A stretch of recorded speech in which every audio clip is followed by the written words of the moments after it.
everyone, and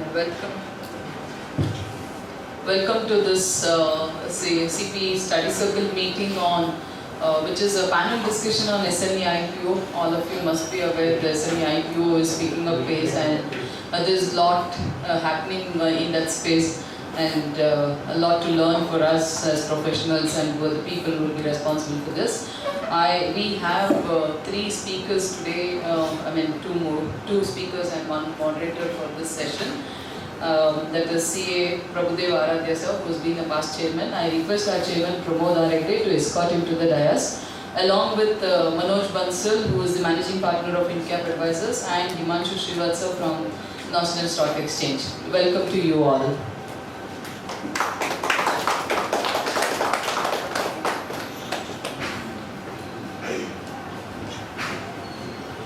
Our chairman to greet them with a floral bouquet.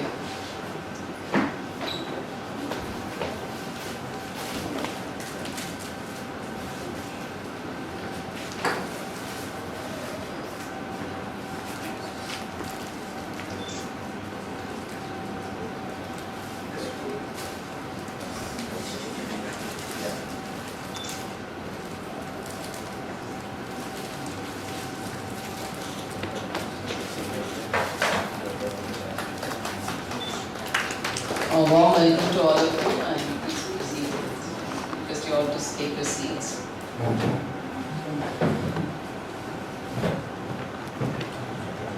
We have our SLC chairperson Geeta AB.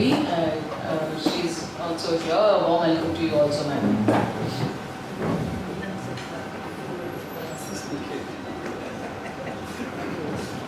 I request our chairman to give welcome address.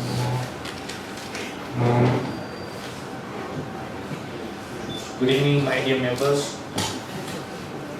Firstly, today's topic was on the financing aspects of the SMEs. The major pain point of the MSME or any business is how do they raise funds. So of course we know that the startups get the funding by investors. But how does it work in an SME where most of our community members are working, our fraternity members are working? So when we were discussing with this topic, rather an opportunity which can be created and looked forward upon, Prabhudev Aradhya sir was mentioning that I have been dealing with this topic since a long time, and I have been educating our members also to look into the newer avenues and the avenues which not the practitioners are in. So at that point of time we were discussing, and we happened to discuss this subject also. Let's say why not expose our members to these opportunities. So that was when he himself said that I will be more privileged as a past chairman also, and he immediately said yes, let's do this. Thank you sir, thank you for accepting my invitation at a very short span, and this topic immediately was dealt upon, and today we decided let's do it. Secondly, Mr. Manoj, CA Manoj, who oftenly looks at these practice, he was more overwhelming to say that okay, whatever I know, let me give it to our members. Also, he is majorly practicing in this IPO section. He said okay, let us work together, let's see what is in there and what we can do so far. And once we said that always when we do an IPO, we have a fear of regulator. So how do regulators look at, are we capable enough, or do we know the entire spectrum, how do we play in this arena? So at that time when I was also discussing with Mr. Himanshu from NAC, he said nothing to worry, we'll make your life very simple. So he's there to help us today on the aspects which we always are scared upon. So thank you Himanshu, thank you for being here. Also, we have our own Southern India Regional Council member. Most of you are aware that in another 2 days we have our own conference, Southern India Regional Conference, which is happening after a span of 7 years. So I think I shouldn't be talking about that. Probably I'll leave that bit to her so that she can address you all on that point. So with a very brief introduction of everyone, I would like to welcome you all for today's program. Ensure that you ask the right questions so that this is actually a place where we are the backbones where we work on a daily basis with our clients with respect to MSME, and they require a lot of help in this area. One is a professional opportunity as well. Though we call ourselves a partner in nation building, of course we have helped quite a lot of businesses, and this can be one of such areas where we can see how we can help our clients to grow better, be it in advisory capacity, be it in the continued service capacity post they get listed, and also on opportunity on following up on the listing obligation and requirements rules once they are there. And I think there's quite a lot of rules which is stringent for a normal IPO, which gets reduced here. So anyways, we have all the expertise on the dais here today. And of course, Prabhudev, Aradhya sir, I would request you to ask more questions, moderate more questions, which create more opportunities for our members. I think that was the request which I made, so that it's easier for our members to take the call. With this, welcome you all over to our secretary. Thank you.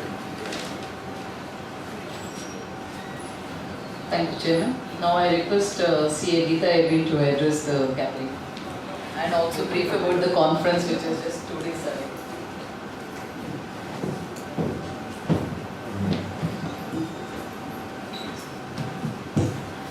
Happy evening, Bansal present here. I don't take much of your time. I know you people are eagerly waiting to listen to the topic which is apt to today's scenario.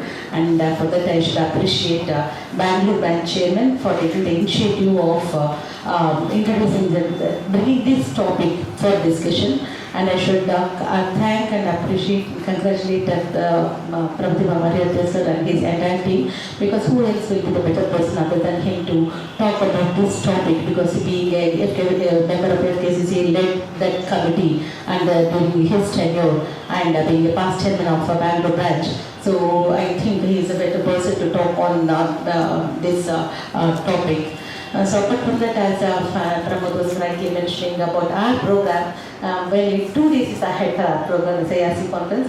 As he just said, it is happening after a gap of 7 years of time in Bangalore, and we have to wait 5 more years for the next conference to happen like this in Bangalore. This is a mega conference, landmark event of our SARC. And being a chairperson, we have done, and during our tenure, I hosted this conference as a chairman of Bangalore branch at that point of time in a host branch capacity. Now, being the SARC chairperson, under my leadership, we are organizing this conference in Bangalore, that is in Tripurasini. It's in a mega scale basis. We are doing this conference. So I request all of you to join us in this celebrations of this Bangalore branch. And I request all of you to, because we are looking for volunteers also, if any of you can become a volunteers for our programs, and you can send your newly qualified members or students for our conference, because only 2 days is left, and we are running here and there for all types of arrangements. So this is our event, we should make this successful. So I request all of you to join for this event and make it is more memorable for all of us, and especially in Bangalore branch. Thank you. Thank you, ma'am. And I'm sure all our members will be there and then support you in this program. Moving on and getting back to today's topic, we have CA Prabhudev Aradhya sir, who is the past chairman. I'll take a quick minute to introduce him. He is qualified in the year 1978, and with more than 4 decades of experience as a practicing chartered accountant. He is an expert on MSME sector and developing MSMEs and enabling them in their businesses. He, as an expert on SME development, he was a member of National Steering Committee of UNIDO on subcontracting and outsourcing for 3 years. He is presently heading the Bangalore office of a CA firm, which is called Raju and Prasad. He is also deeply involved in consultancy in MSME IPOs, and educating MSMEs as well as professionals on what are the benefits and how they can build the businesses ecosystems for MSMEs. He was a director. He was a director of Mrs. Proman Consultants Private Limited. He is an advisory council member of Ramaya Institute of Management Studies, He is a professional member of All India Management Association. He was Assistant Governor of Rotary District 3190 in 2021. He was also the Managing Committee of Federation of Karnataka Chambers of Commerce and Industry, Karnataka Small Scale Industries Association, Bangalore Management Association and Chitrakala Parishad. Apart from being the chairman of Bangalore branch of SARC, he was also the vice president of Bangalore Management Association, director of Tumkur Grain Merchants Cooperative Bank, treasurer of Rotary District 190 and past president of Rotary Bangalore West. Sir, it's a privilege to have you here and thank you for being here, sir. Ladies and gentlemen, a round of applause to you for the We have two moderators who are the people on the ground handling the SME IPOs. So one of them is Manoj Bansal, who is the managing partner at InCap Advisors Private Limited, with more than 24 years of experience in very diverse functions. He has worked with many companies like Tata, Hitachi, Hindalco, Reliance Industries and so on. And he has rich experience in various industries spread across manufacturing, oil and gas, luxury retail, NBFC, media, entertainment. He is currently the managing partner at InCap and it's a boutique investment firm which is helping working as a SEBI registered category 1 merchant banker and helping companies to come up to their IPO. Manoj, it's a pleasure to have you here. Thank you for being here. The next panelist today whom we have is Himanshu Srivastava, a senior manager in the National Stock Exchange, Southern region of National Stock Exchange. He has more than 13 years work experience in financial services, has also worked in credit rating and business banking.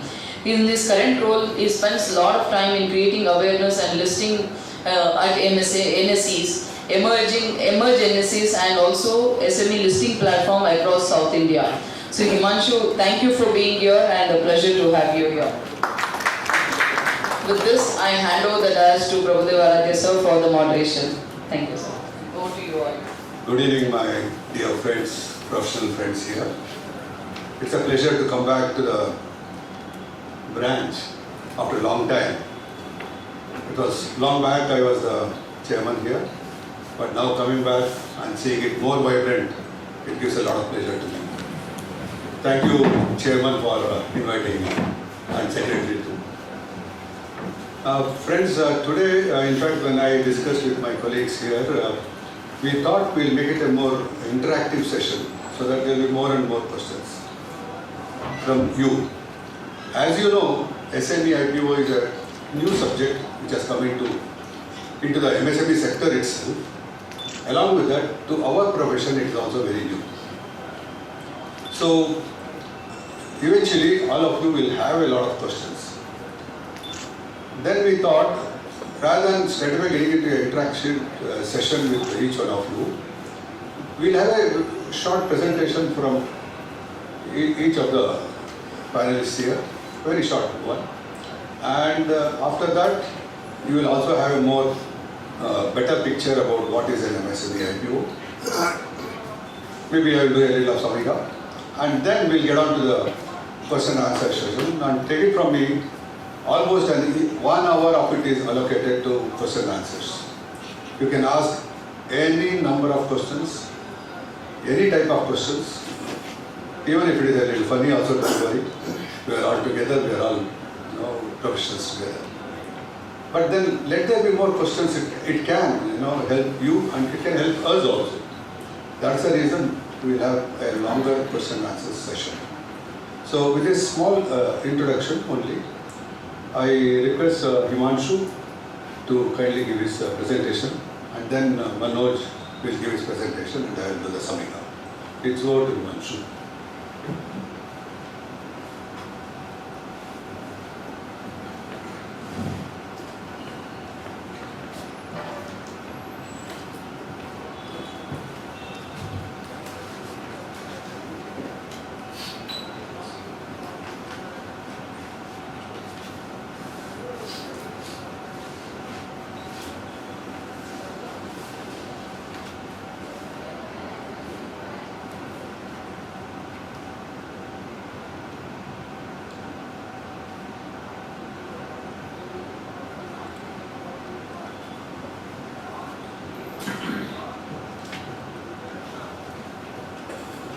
Yeah, so first of all, thanks to Aradhya sir for giving us a platform, and thanks to ICI Bangalore for giving us an opportunity.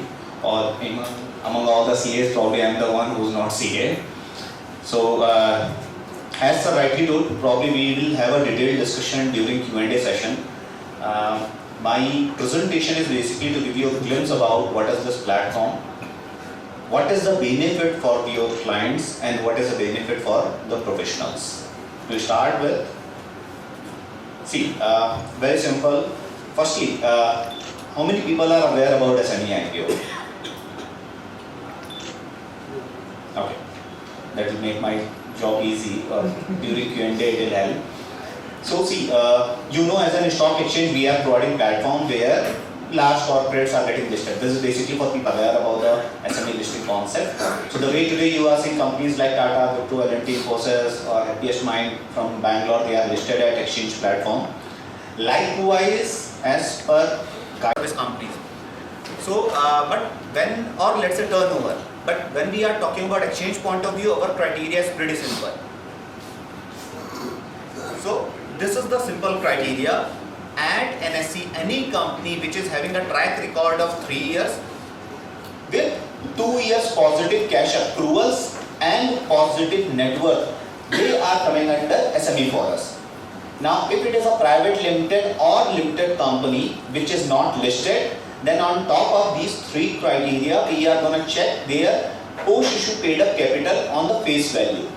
So, post-issue paid up capital without reserves, that should not exceed 25 CR. So, the bifurcation goes like, if your paid up is anything up to 10 CR, you can approach exchange for listing at SME platform only. Between 10 to 25 CR, option is given to you. You can go to SME also, you can go to the main board also. More than 25 CR, you can only go to the main board. So, in very simple terms, as long as you are not exceeding 25 CR, you are eligible to come and get listed at SME platform. So, this is simple criteria. Today, I am having company at NSE where top line was around 10-12 CR also. We do have companies at SME platform where top line is more than 300-400 CR also. Okay, so it doesn't matter at all what is the top line of the company. It's more about what is the business model. Now, going back, as I told you, these are certain numbers. This platform came in the year 2012. Regulatory body remains same. Now, at NSE, we are having 2 platforms. It's not a separate exchange. Okay, so it is under same umbrella, which is NSE. So, we are having main board, we are having SME platform. So, main board, you know very well what is the ecosystem. Now, here we are going to talk about SME platform. When we are talking about trading terminal, or when we are talking about major intermediary, which is let's say merchant banker, or your RTA, all those, let's say other intermediaries which are involved in the process, they are more or less same. Now, one of the point which is mentioned here, trading terminal, same trading terminal. So the beauty is when you are having same trading terminal, so although the company can be a SME company, but they are getting a good exposure towards a large ticket size investors. Okay, so let's say tomorrow there is a company which is getting listed at SME platform. Okay, and there is a separate terminal for them. So it is possible the good quality investor, they will be having they will be basically trading at a platform where there is a better liquidity.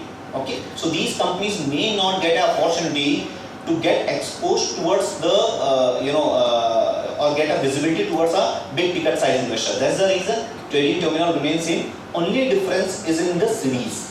When you are talking about main board, the series is EQ, as you know. At SME platform it goes like SM. Now here to talk about the certain numbers, till 6th of August 2024, we are having 516 companies which is listed on pan India level at NSE with a fundraising of more than 12,400 CR. Total market cap is more than 1,68,000 CR. Now, fourth point, it will give you a glimpse of SME versus main board.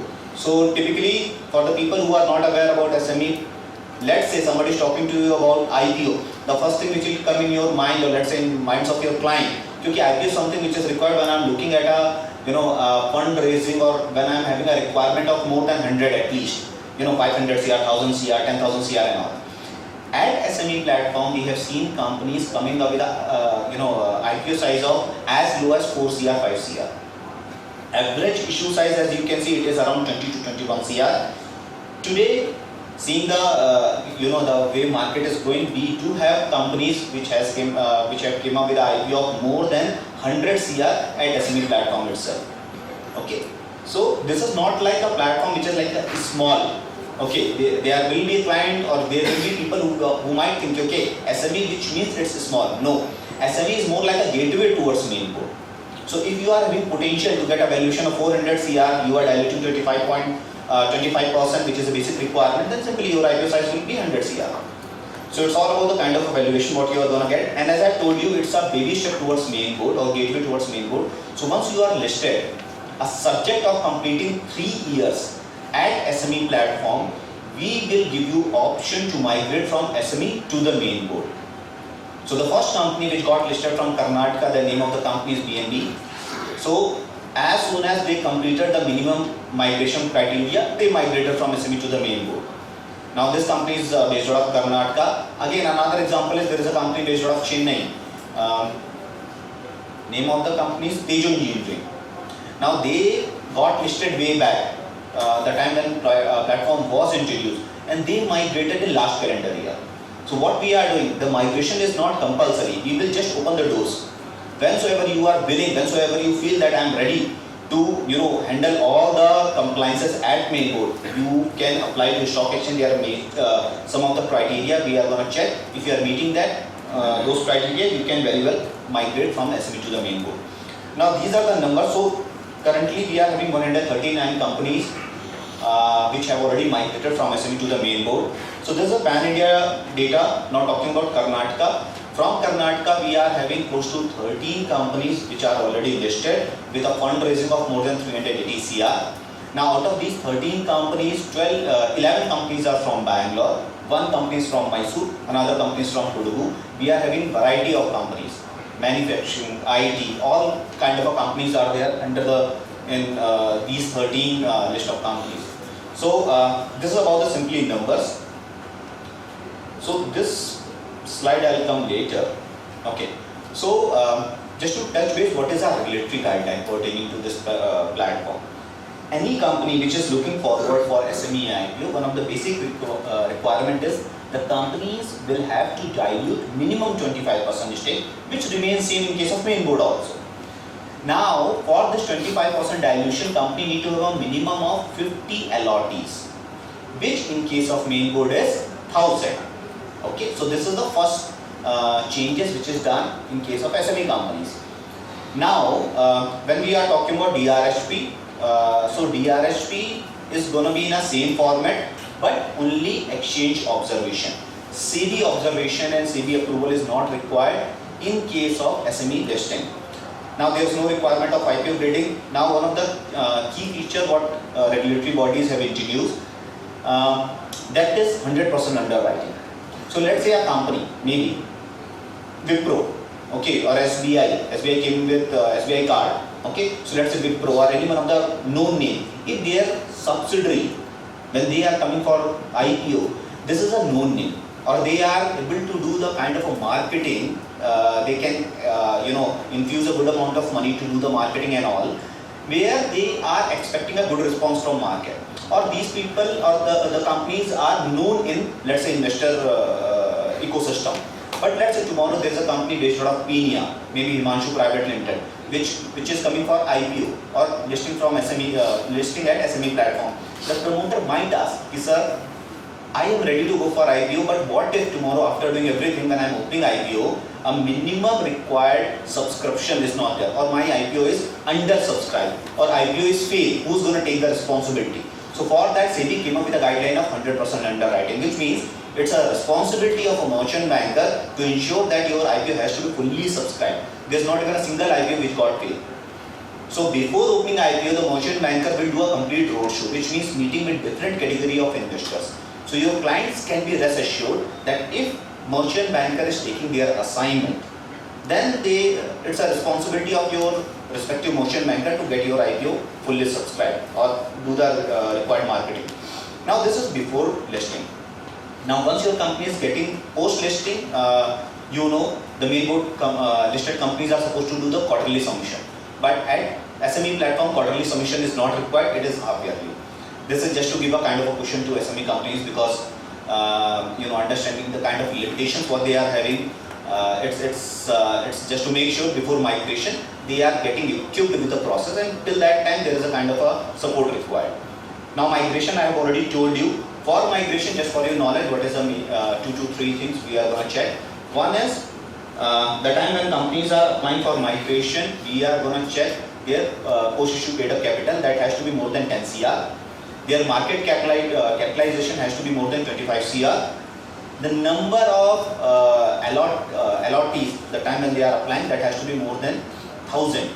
Okay, and net worth is 75 CR. That's a basic requirement when you are applying. There's no requirement of further going for IPO process and all. If you are meeting these requirements, you will apply, we will check, you are meeting everything, you can smoothly migrate from SME to the main board. Now there is some guideline known as lot size. Okay. So at SME platform, the liquidity is not that great. The reason is this lot size, which means when any company is coming for IPO at main board, you would have seen the lot size is in a range of approximate 15,000 rupees, right? Each lot. But at SME platform, the lot size is going to be 1 lakh rupees or more than that. So let's say my share price is 110 rupees. Then somebody wants to invest, they will have to invest or 100 rupees. Somebody wants to invest, they will have to buy or invest in minimum of 1000 shares. Which means the lot size is going to be anything, your investment is going to be anything more than a lakh. Now this is during your IPO. Once your company is listed in secondary market, so in secondary market, let's say you want to buy 1 share of Happiest Mind or Wipro and all, you can buy. But for SME company, the lot size remains same. In secondary market also, your investment is going to be 1 lakh or in multiple of that. What is the reason? Certainly it is going to hit the liquidity. The reason is regulatory body, they want a well-informed investors to come and invest in SME companies. Okay, because these are the companies who are still performing. Okay, so when you are talking about, let's say, investment of 1 lakh, 2 lakh, 5 lakh, 10 lakh and all, so certainly if you'll ask me, Himanshu, invest 1 lakh rupees in my company, I will not just go ahead on the basis of half an hour discussion. I will do my own analysis. I will go and check the promoter's track record, industry, government policy, fundamentals, balance sheet, and post that I will decide whether I should invest in a company or not. And at that junction, if I decide to invest in your company, then your company is having a quality, well-informed investor, and for me, my risk is slightly comparatively low. So till the time you are there at SME platform, lot size, this is how the guideline pertaining to the lot size. To address the liquidity, there is a guideline of compulsory market making for a period of 3 years. Who's market maker? These are the people whose responsibility is to create a liquidity. They are going to be there to create a liquidity 75% of their day's time on both the sides.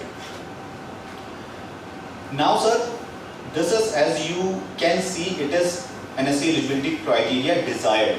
You would have seen nowadays there are lots of news from SEBI, from exchanges pertaining to SME IPO or let's say main board IPO. So what we have also started seeing, any company which is coming for IPO, we prefer that the company's FCF or FCFE, okay, they should be positive for 2 years out of last 3 years. So this is, I'm not going to go in detail because you know much better than me what is FCF, FCFE. But any company which is, or let's say if you are in talks with any company, or if you know there is one company which is having a potential, then you can start guiding your clients to maintain these things. Because in past, there are certain observations where companies will decide to go for IPO and all of a sudden there is a jump in their bottom line. Okay, because bottom line is directly linked with their valuation. Okay, so as a regulatory body, SEBI, exchange, we want a company which is financially healthy.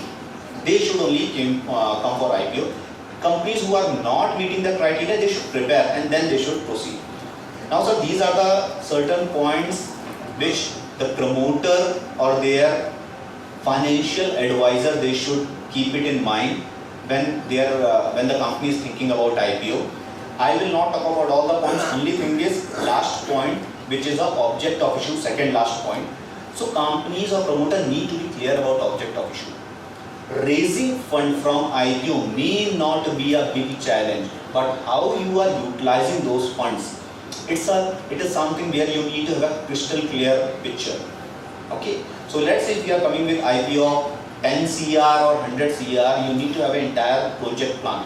Okay, out of this 100 CR, 50 CR is going to go, let's say, acquisition of land, okay, merger, acquisition, buying any machineries or anything, but you need to have a proper bifurcation with supporting documents. So, why somebody should get listed? Okay, or why when tomorrow you are going and talking to your clients or when you are trying to propose for SME IPO, what is the reason why these companies should explore SME IPO? The reason is pretty simple. If company is having potential, at exchange you might be aware, when we are doing valuation, I mean merchant bankers are there, they can better talk about in detail about the valuation. But generally the valuation is done on the basis of business potential. It doesn't matter what kind of a tangible property you are having. There can be a company which is having, let's say, 100 acres of land and plant, investment in plant and machinery, and their valuation, if books are not good, their valuation will be pretty, they may not be well, let's say, companies having a tangible property of 100 CR and their bottom line is less than 1 CR, their valuation will be almost nothing, okay, from capital markets point of view.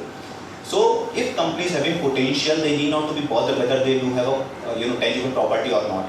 This is capital market, this is there. If companies having potential, investors are there who are ready to invest in these companies.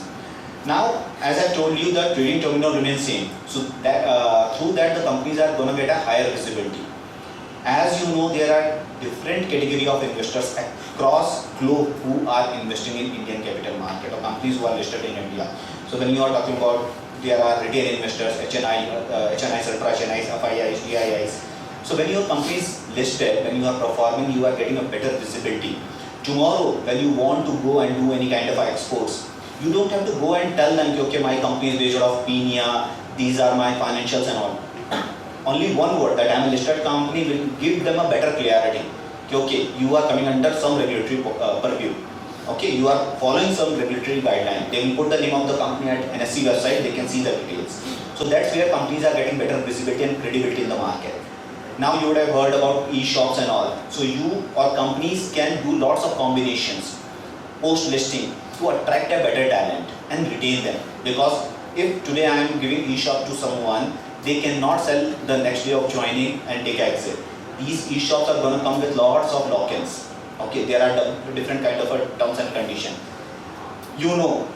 For listed companies, they can use their shares in a form of collaterals with their respective banks. So all those benefits can be accessed by listed companies when you are listed.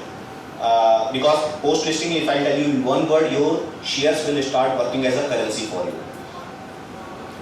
Now, what is there for working professionals? So today, sir, if you go and check SEBI website, there are more than 60-70 registered merchant bankers.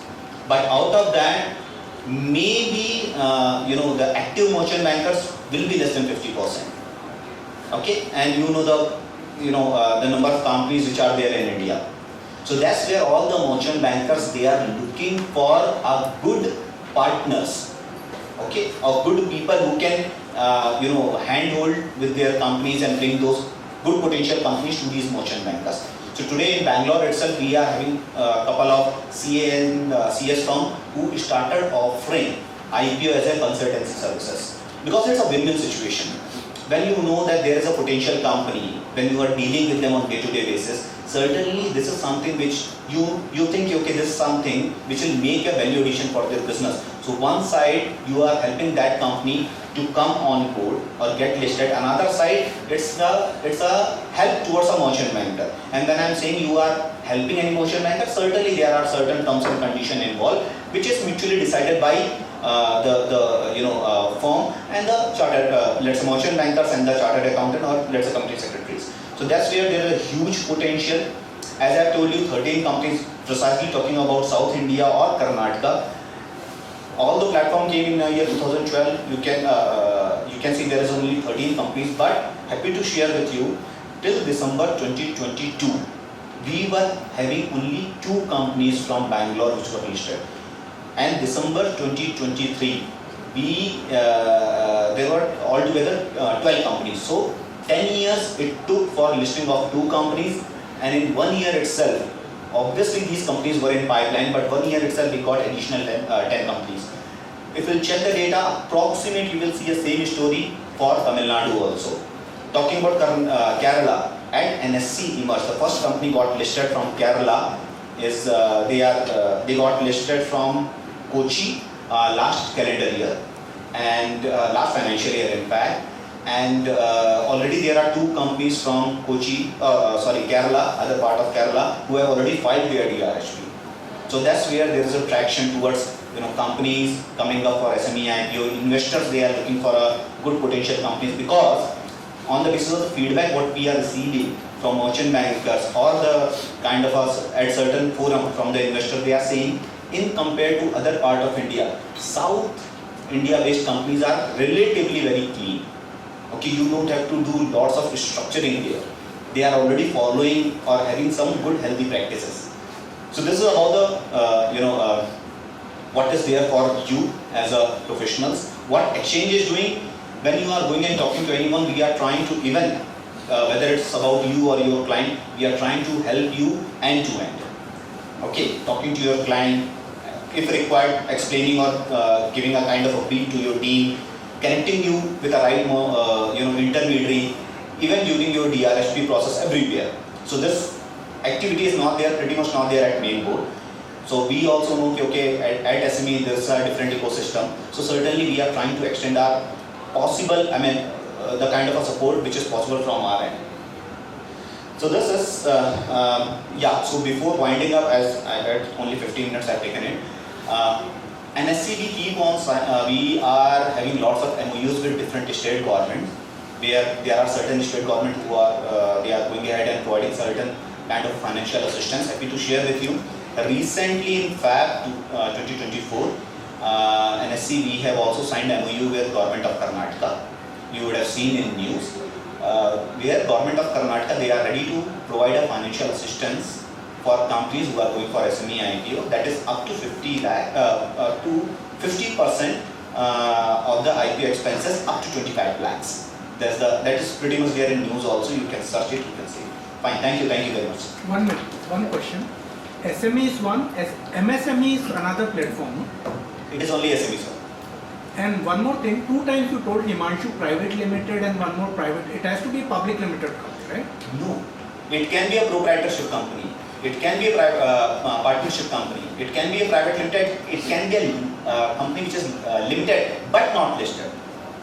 How can private limited flow? Sir, I am talking about journey. So let's say today I have met with your company. Your company is a private limited company. Okay. So here we are not talking about a company which is already listed. I am talking about a company which is potential, which is yet to get listed.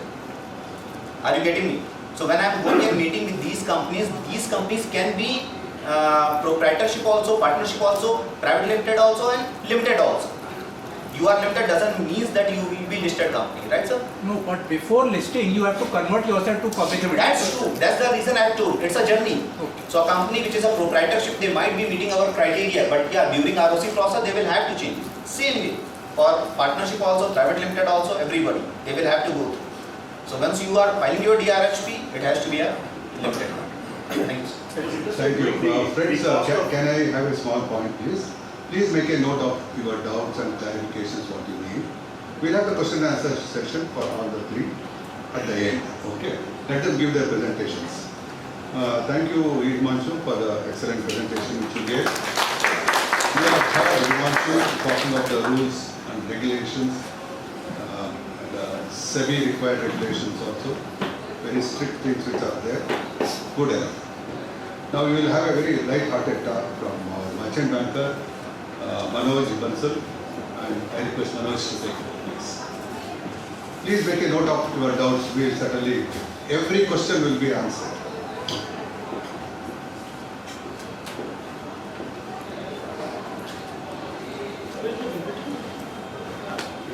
Last. Red one. Go to red. This one? Oh, this one, okay. Yes.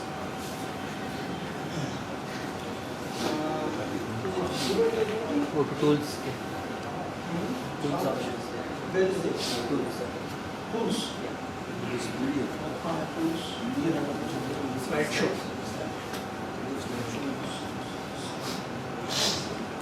Yeah, good evening everybody. So, Kavita was just mentioning the year in which Prabhudev sir passed, which is 1978. So that is exactly my year of birth. Thank you sir for giving us the opportunity, me and Himanshu, very much obliged. Yeah, so I am a May 2000 pass out chartered accountant, and trust me, during when we were studying for chartered accountancy, these subjects were not there. Excuse me, you said May May 2000. 2000. Okay, sorry. So when we passed out our CA, trust me, these subjects were not there. Okay, so things were pretty simple at that time, I will say. But now, you know, more and more market, capital market, financial markets, they have evolved over a period of time.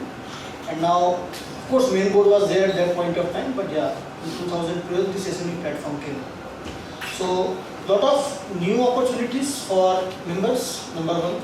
And I personally know many chartered accountants, okay, who full-fledged now do only SME IPO in terms of advisory.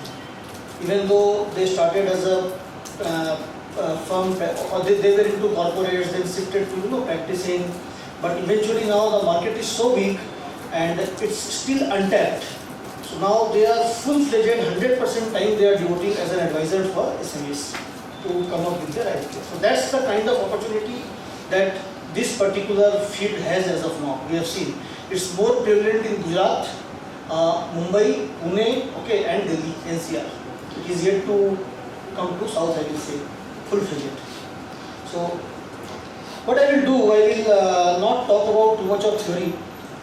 Because being from the merchant banking side, we often, we keep on meeting people, and I will try to cover the practical aspects which might not be mentioned anywhere in any book, or you might not find it on Google also. So Himanshu already has covered the eligibility criteria. So in brief, there are two platforms, NSE Emerge, and there is one more platform from BSC. So there are two platforms, but when you trade, you won't understand on which platform you are trading. It's similar to what the normal trading happens. There are eligibility criteria, okay, for listing on SME platform. The definition of MSME, what we read, is separate, and what NSE or BSC understands is pretty much different. Okay, so 3 years existence, audited accounts out of 3 years, 2 years profitability, and there are certain other few conditions. But these are the two basic major criteria required. So now, when this SME IPO came, it came in 2012, right? And till now, only 1,050 odd companies have got listed on both the platforms. But why the traction is not there? I will say 1,000 companies in 12 odd years, okay, from 2012 to 2024, 12 years. So less than 100 is the average. Maybe the market was new, okay, and SMEs were not aware, the awareness was not created properly. That there is a platform called SME platform where the small entrepreneurs can go and list their companies on the exchange. So I think the awareness has been created over the last 2-3 years properly. And you see the traction in the last 2-3 years. Many companies are coming up with their IPOs. I think today, Himanshu, if I am not wrong, 6 companies got listed. 5 or 6 companies on the NSE platform got listed today itself. Just imagine that a main board company takes around 12 months or 1.5 years to get listed, and in SME on a single day 6 companies or 5 companies are getting listed. That's mammoth. Okay, and if I talk about Karnataka, in 12 years only 13 companies have got listed. We'll come to the reasons why. That is a separate discussion. But what I wanted to say, in Karnataka, around you have 38 to 40 lakhs of MSME. 38 to 40 lakhs. Just imagine, you take 1% of that. I am not saying you take 5%, 10%, 20%, just 1%. What is the number? It will be around 4,000, right? And how many companies have got listed? It is 13. So there is a you can just visualize the untapped potential in Karnataka itself. Similar is the situation in Tamil Nadu. Okay, Kerala is on the lower side. Of course, they don't have so much of SMEs or MSMEs, but Karnataka and Tamil Nadu is the one which has the untapped potential. And as Himanshu also mentioned, their books are pretty clean as compared to a company if it is based out of eastern part of the country or on the northern part of the country. The accounts are pretty much clear. So investors gets more confidence when they get a company from south. That's a good thing. But still, when we meet various promoters, okay, they have lot of concerns. I don't know from where these concerns have come. Either it is a hearsay or a rumor or maybe they half-baked information they have, and they have made a mind, okay, no, SME IPO or even any IPO is not for me. How it can be for me? And how it is possible? I am such a small organization with 15, 20, 30, 40 crore of top line, maybe 2, 3, 4 crore of PAT. Correct? So it is not possible. So these are the concerns, okay. These are the few concerns of various promoters which I have come across when I met personally over the last few months. Dilution of control. They feel that, okay, till now they were the boss, they were the 100% owner of the company. Now this fellow has come and he is saying, sir, dilute 25% of your equity. How can I part with my equity? That means I am handing over a portion of my company to somebody else. Correct? So that is a major concern among them. Then second is, of course, with the reporting burdens. Till now, what you will find in an SME, even a voucher of 10 rupees for a tea is signed by the promoter. Mostly, I am not saying all, but in most of the cases. Now, we are saying you have to comply with the NSC norms, you have to comply with the ROC norms, okay, you have to maintain proper books of account, you have to hire a CFO, company secretary. So, they get bogged down with this, okay, why should I go into this at all? I am having a peaceful life at the moment, why should I get into this? So higher reporting burden, that is one of the concern. Pressure to meet exchange expectations, so that is similar to what I told in higher reporting burdens. Size constraint, as I told, they consider that their size of the company is very small to go for IPO. They can't believe that they can go for IPO, that is one of the concern. Appointment of directors, now till now, if it is a sole proprietorship or a partnership, generally within the family members, the partnership and all these things are there. Now we are saying, okay, you comply with section 149 of the Companies Act and appoint 5 directors. Out of which 2 has to be independent, 1 has to be a woman director. So lot of, I think, provisions are there in section 149 and we are telling him to comply with that. So that's one biggest concern for them. Then significant initial cost. So coming up with IPO has its own set of costs. The merchant banking cost is there, the other marketing costs are there, the underwriting costs are there. So they feel that, okay, I have to pay so much of money to get this capital, why should I go for it? Higher cost of capital, which is again similar to what I told about initial cost, and then meeting annual listing cost. So once the company gets listed, they have to pay certain annual compliance fees or listing fees to the NSE platform. That's also one area of concern.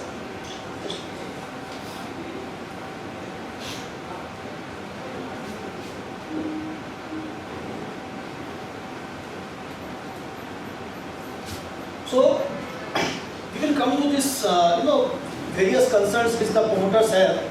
So this is the slide on what are the answer to those concerns or queries. We will discuss this during the Q&A session. So these are the various intermediaries. Himanshu was talking about there are various intermediaries. So merchant banker is the center coordinator. Merchant banker is the person who coordinates and takes and helps in the entire IPO journey. Thus the first step when you go for an IPO or wants to go for an IPO is you have to appoint one merchant banker. Merchant banker is the person who appoints all these other intermediaries and he coordinates, and so that for the promoter the one point of contact is the merchant banker and nobody else. So he gets that comfort, okay, I don't have to deal with so many intermediaries, and he doesn't know what each one of them does. He did not, because the merchant banker is there to help him out, right from underwriting, everything 100% underwriting, arranging the funds, legal due diligence, financial due diligence, drafting of chapters, whatever is the process. There are 6-7 stage process, you will see that. So everything is done. So these are the various intermediaries in a IPO. This is the process, as I told. The merchant banker coordinates, okay, and he helps through this entire 1, 2, 3, 4, 5. Starts with updating a data room, Google Drive. Usually what we do, we create a Google Drive, okay, and we ask the person to upload all the documents on that common drive so that everybody, all the intermediaries can access that drive, okay, from wherever they are based out in the country or in the world. And then the process starts with the appointment of merchant banker, then step 2, 3, 4, 5, and ultimately it goes to the listing stage. So in thumb rule, very simple, conversion of company to public, number 1. Number 2, there is one more opportunity for chartered accountants in this. The accounts have to be audited by a peer-reviewed auditor. So if you are not peer-reviewed and you are auditing a particular company and it wants to go for IPO, then you have to get yourself peer-reviewed, or the company will have to find another peer-reviewed auditor. So we were handling 2 IPOs as of now. We are handling. There were 2 cases where the current auditor, he was not peer-reviewed. Okay, so ultimately, though he applied, but it was too late, and then ultimately the promoter had to appoint somebody else. Now again, after 3 years, he will reappoint, but I think most of you are in practice, so please get yourself peer-reviewed if not done already. That is very important. So, conversion, audit of accounts, restatement of accounts. Ind AS is not required. You have to prepare as per Indian GAAP only. But these companies generally they don't follow any accounting standard, whether it is India or whatever GAAP, they don't follow. So that has to be done. That's why the peer review concept came into picture. At least the accounts should be presentable in a format that is readable to all the investors, right? Similarly, so conversion of this restatement of accounts, then the DRHP is prepared, DRHP is filed, exchange if they have some core queries, they will raise the query, answer the queries, then the final RHP is filed or the prospectus is filed, listing day is announced, listing happens, and then listing closes and ultimately the listing happens. But sorry, the issue opens and closes and then the listing happens. So this is the 5-6 stage, okay, in this the IPO process happens. It usually takes 4 to 6 months.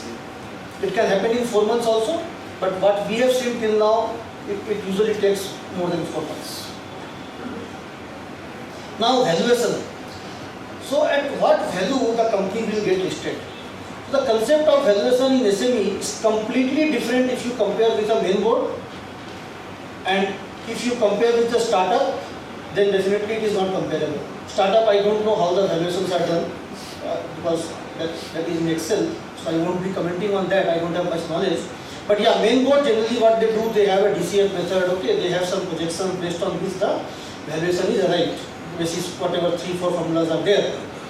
In SME, there is no, even though the theory is there, okay, these are the 3-4 methods of valuation of an entity, but that is not followed.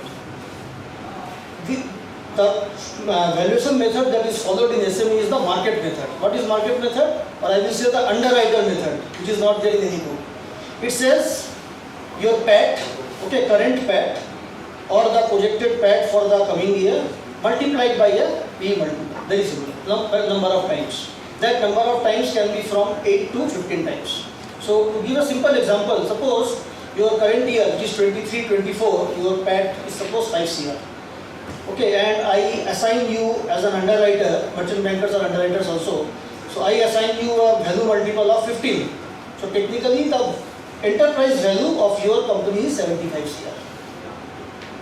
That's why you will see the companies that are coming up with IPOs, their PAT number in 22-23, if you compare with 22-23, it is very, very high in 23-24.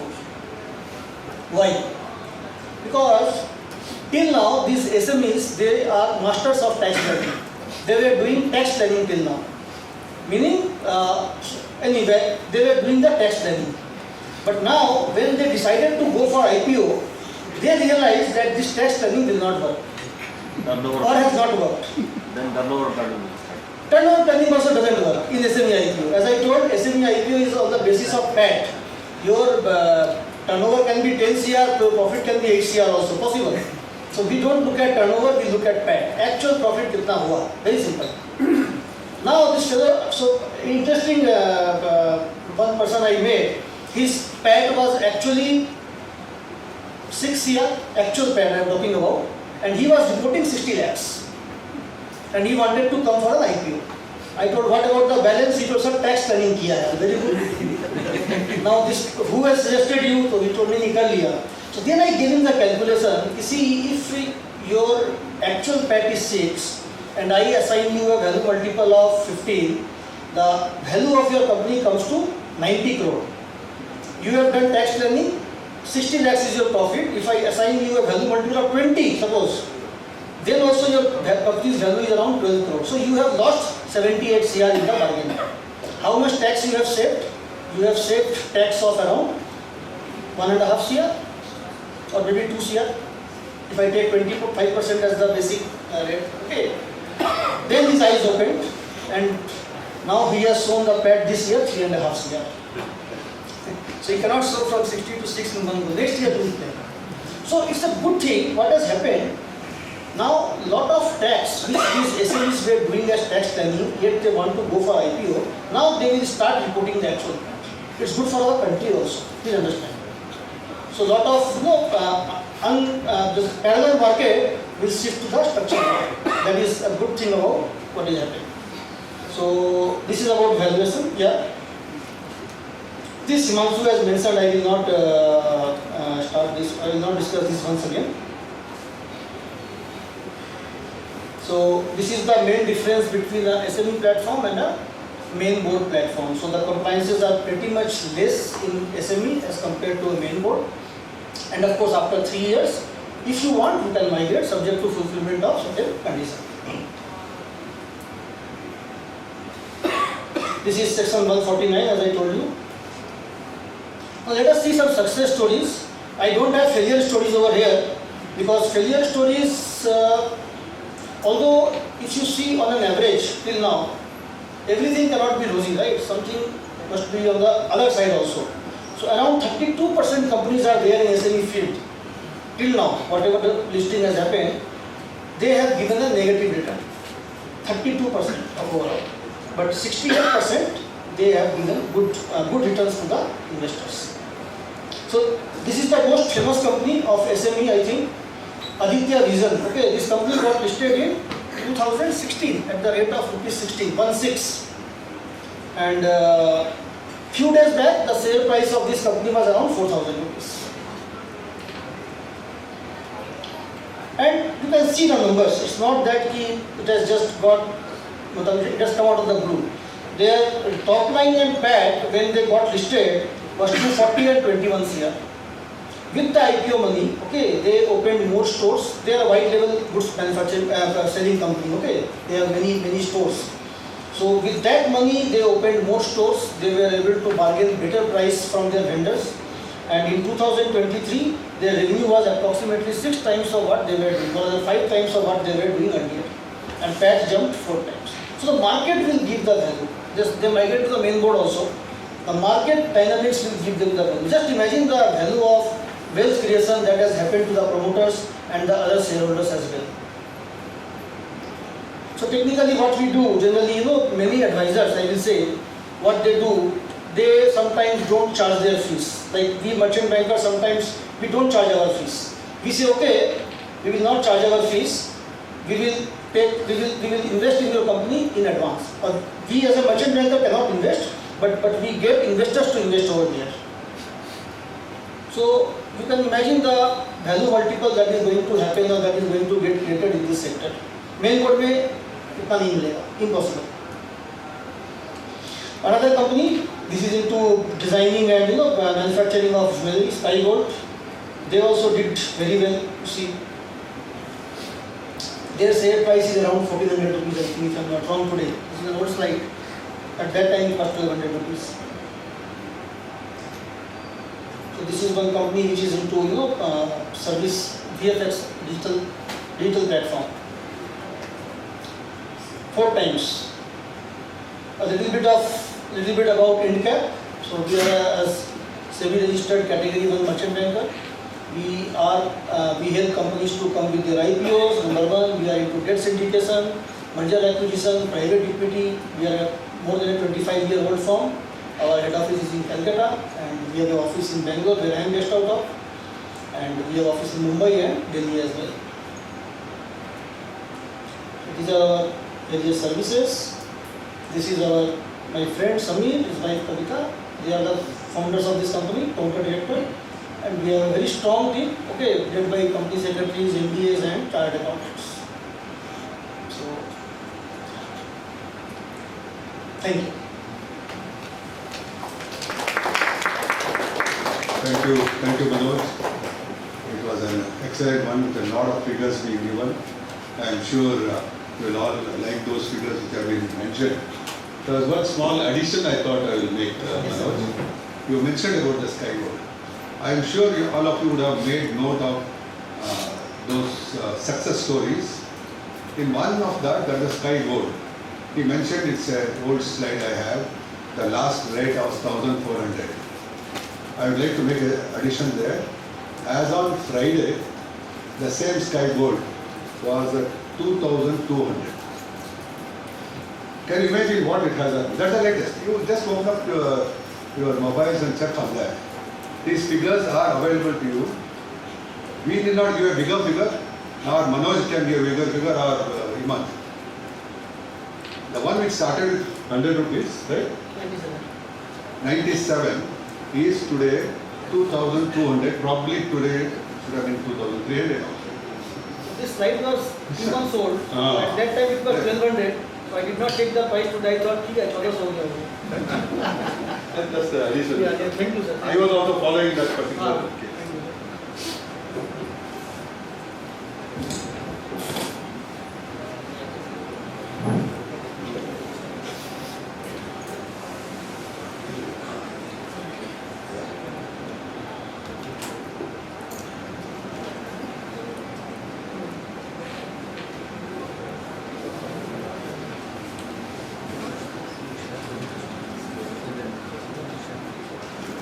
Okay, good evening, friends.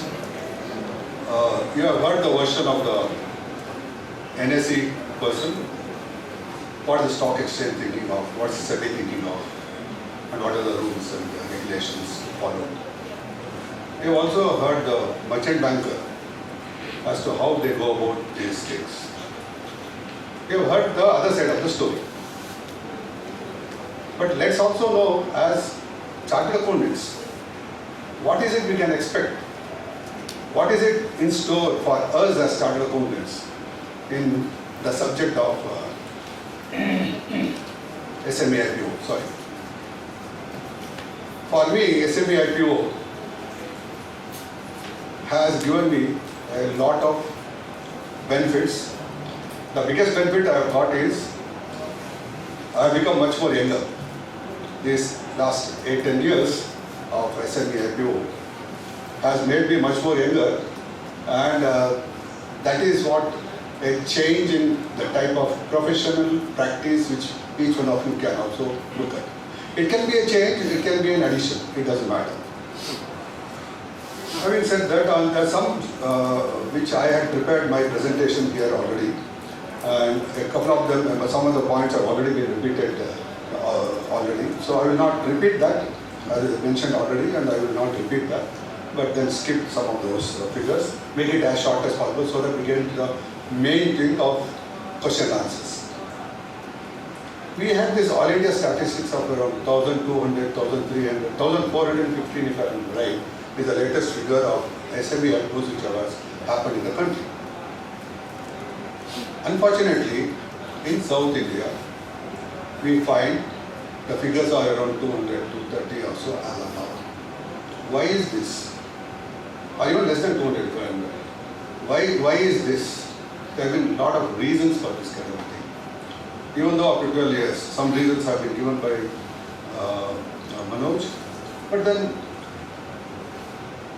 why it is the first major thing I tell you is the issue of awareness. How can the SMEs know about this? How do we make them aware? The merchant banker will not go there directly. NSE cannot go there directly many times. In fact, they have been doing a good job now, giving the awareness. But who is the first person who can do it? You and me. You are the face of the MSME there. You are the person who has to make him aware, as an MSME man, that there is something called as SME IPO, the benefits of that. We'll also look at those benefits. In short, to start off, I will only say the valuation part which he mentioned, the value, what I would say, addition which happens to the company, the value proposition increasing to the company, to the SME, is a major one. Yes, we are all tax experts. I have also practiced tax for a long time. But here, for the time being, do the tax plan, but compare it with the valuation. Two different subjects altogether. Sometimes it may not get into our mind as chartered accountants because we haven't trained that way.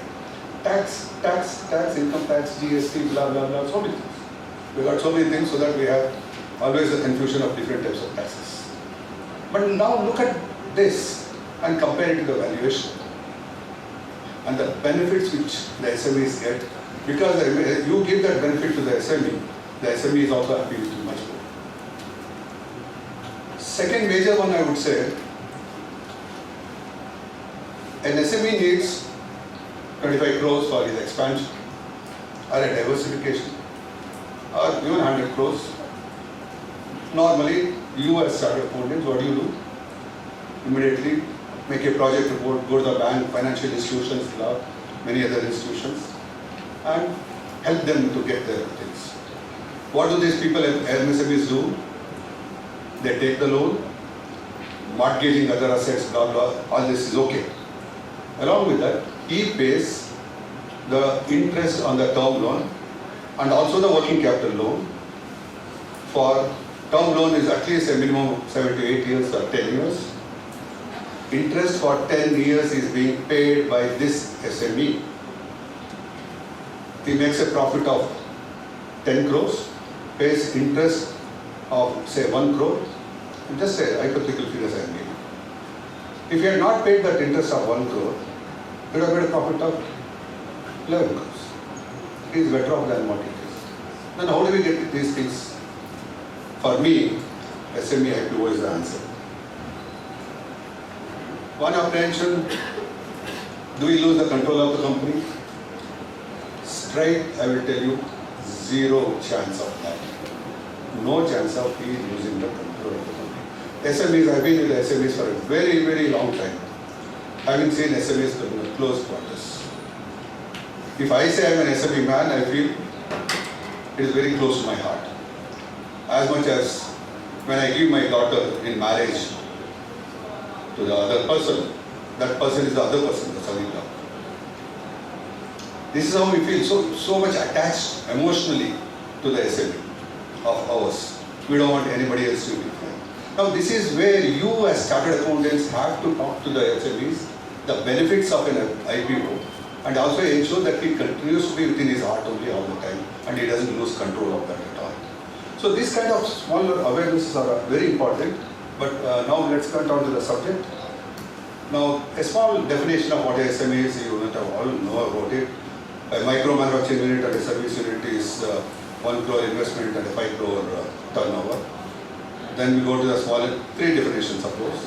10 crores to 50 crores is a small enterprise and the medium enterprise is 50 crores to 250 crores of turnover. This is, most of you know about it. Now, SMEs always are in need of money. That's why they go to the institutions. You all know about it. They always come to you, they say, sir, we have this problem, working capital problem. And the working capital, I forgot to tell you, working capital interest you pay all through the life of your asset, right? You must tell this to your claims. You are the only person who can tell this. 1 crore is dedicated to working capital interest all through the life of this asset. So, then you go for increase in the working capital. So, when you go like that, what do these financial institutions think about the SMEs? I want you to know about those things because they always think that new opportunities, if the SME wants to take any new opportunity for addition or diversification, that flexibility they are not having, the bankers or the financial institutions, they don't think of that think in a very flexible way. They are always reserved. So you will have to talk to your SME clients to that extent. They always feel the personal relationship with the banker is more important, and they think the SME is the promoter, promoter is the SME, and individually they keep assessing what the promoter is, what kind of person the SME promoter is. That's where many of the term loans get rejected. Many people have come I've been the chairman of banking and finance committees in many of these institutions which I mentioned. They come to us, they ask, sir, it's an excellent product I have got excellent orders, but the bankers are not agreeing. They will give 100 reasons to say no to it. Family and friends involving in SME is always there. It's common in India, unlike professionalism which is there abroad in many other countries. These are the perceptions the bankers have. And they always want to be tied up. X bank says, you'll have to come to me only all. If you go to another bank, no, they don't. Multiple banking is always discouraged. So your finance gets restricted. SMEs, they certainly lack in professionalism. This is exactly the reason why SME IPO brings in the professionalism from them, and it will become a more professional company. Now you take an example of ancillaries. Earlier days we had BL ancillaries, BHL ancillaries, HL ancillaries and all, all of those things. Then the bankers are always, worried to finance an ancillary. Today you don't have to get into those issues at all. Whether you're an ancillary or not, IPO is there to help you out on that. Susceptibility. To take the shocks of the market, the financial institutions feel SMEs cannot really take the shocks. The biggest example has been the COVID. They always feel negative about SMEs. They think the larger industry can take the shocks but not the SMEs. With this kind of ideas of what bankers have, it's always a difficult situation. When you want to have to restructure your own financial system or the restructuring of the financials of your SME, they are reluctant about that also. So these are some of the issues which always is faced. So that's why I said financial institutions' perception is different from all these things. These things have already been given. SME exchange or NSE emerged and BSE SME have been there, it has been told already. So I will not cover these things. This is in addition to the SME platform. After the SME platform, you can always go to the main board anytime on the where. The process, I have brought in a small picture on this. You can just have a look. It has already been explained by Manoj.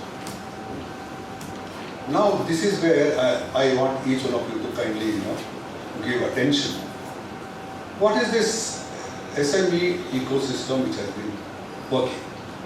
Part of it was covered by Manoj also, but I would like to tell it a little more in detail from the chartered accountant side. SME financial advisor. I'll just say that, I will not tell the details of it, I will tell it at the end. What is the total ecosystem in this? Then you have the IPO consultant. These two things I will touch at the end. You have the investment banker, which has been explained, what he has to do, what he will do, and how he will be helpful. Underwriting is another process which also has to be covered, and it will be covered by the investment banker also. Then comes in SEBI also.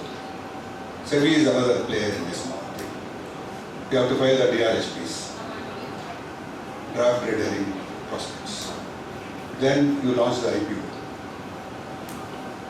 Then the share allotments. Manoj, you can kindly correct me whenever if there is some change. Or Himanshu, you can correct me also. With my experience, I've been doing. Then the listing on the stock exchange. Then the market maker comes into the picture. Then the post-listing compliances. Post-listing compliances slightly will be more. That's where I said will become a little more professional company, and you are there as chartered accountants to help them. You have to help them. A little more compliances, but not as much as we see in the bigger IPOs. Now, the first two are the people who are most important for the SMEs. SME financial advisor is none other than you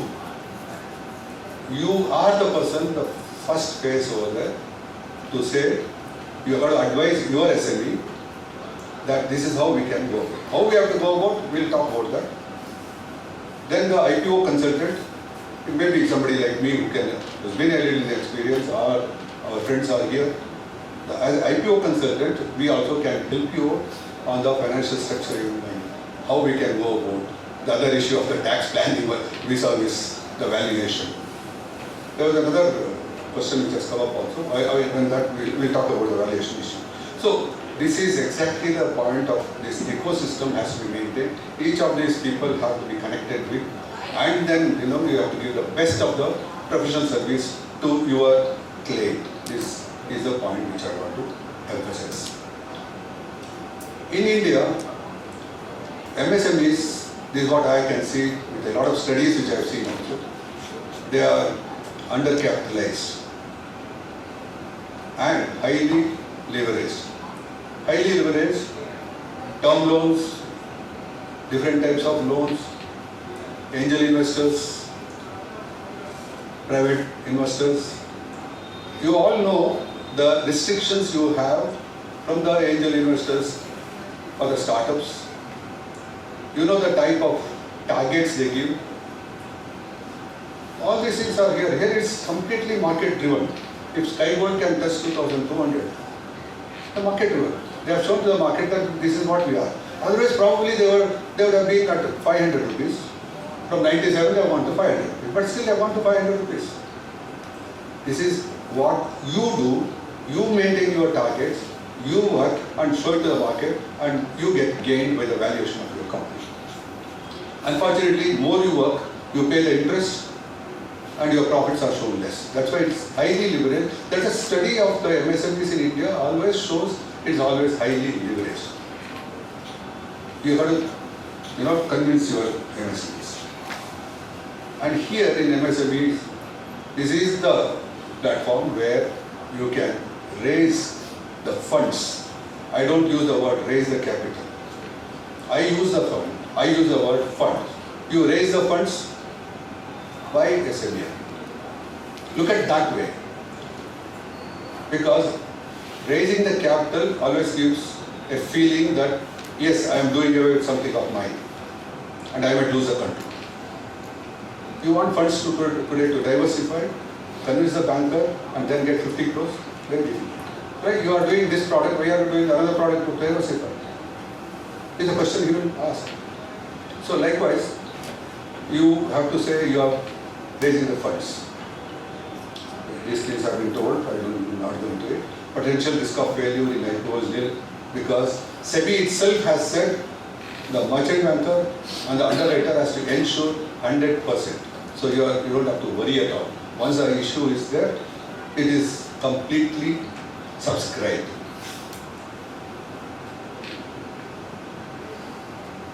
Important point for all of you. What is the cost of the IPO? The cost of IPO should be around an year's of your borrowing cost of that figure. This figure keeps varying based on many other issues, but it's around that figure only. You don't have to go into much worry about that kind of thing. When you are paying 1 year's interest and the remaining 8 years you don't pay interest, how well the bank, the SME can do? You imagine, you convince, you talk to your people.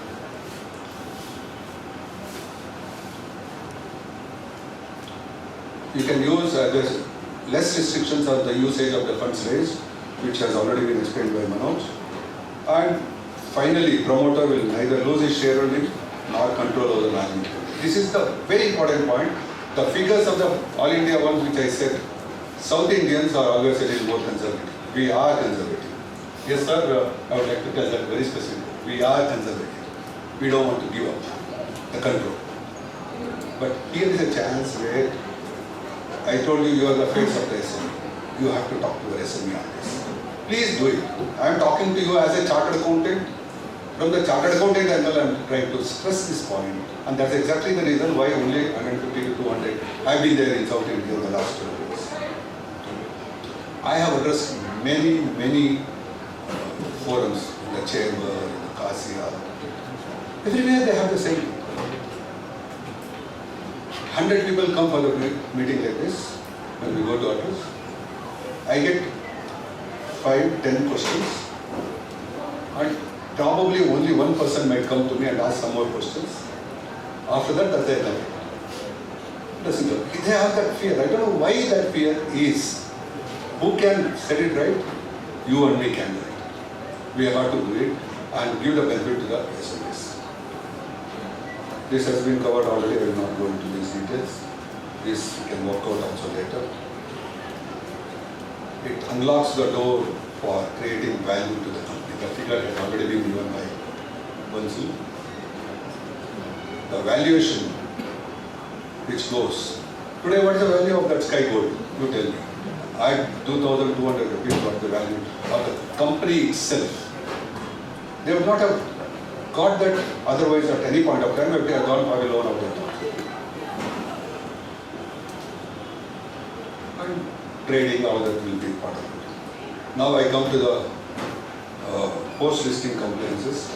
Now this is the point which is there, which you have to kindly make a note. What are the things required?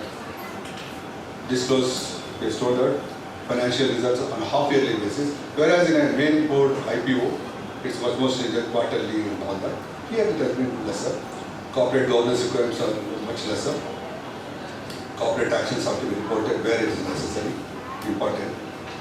Intimation of board meeting, where specific agendas, disclosures are required only at the time.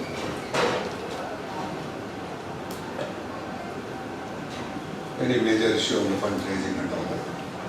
Price sensitive information. And one more point, very important for you. Today you have raised, say, 50 crores for your SME. To do it in stages.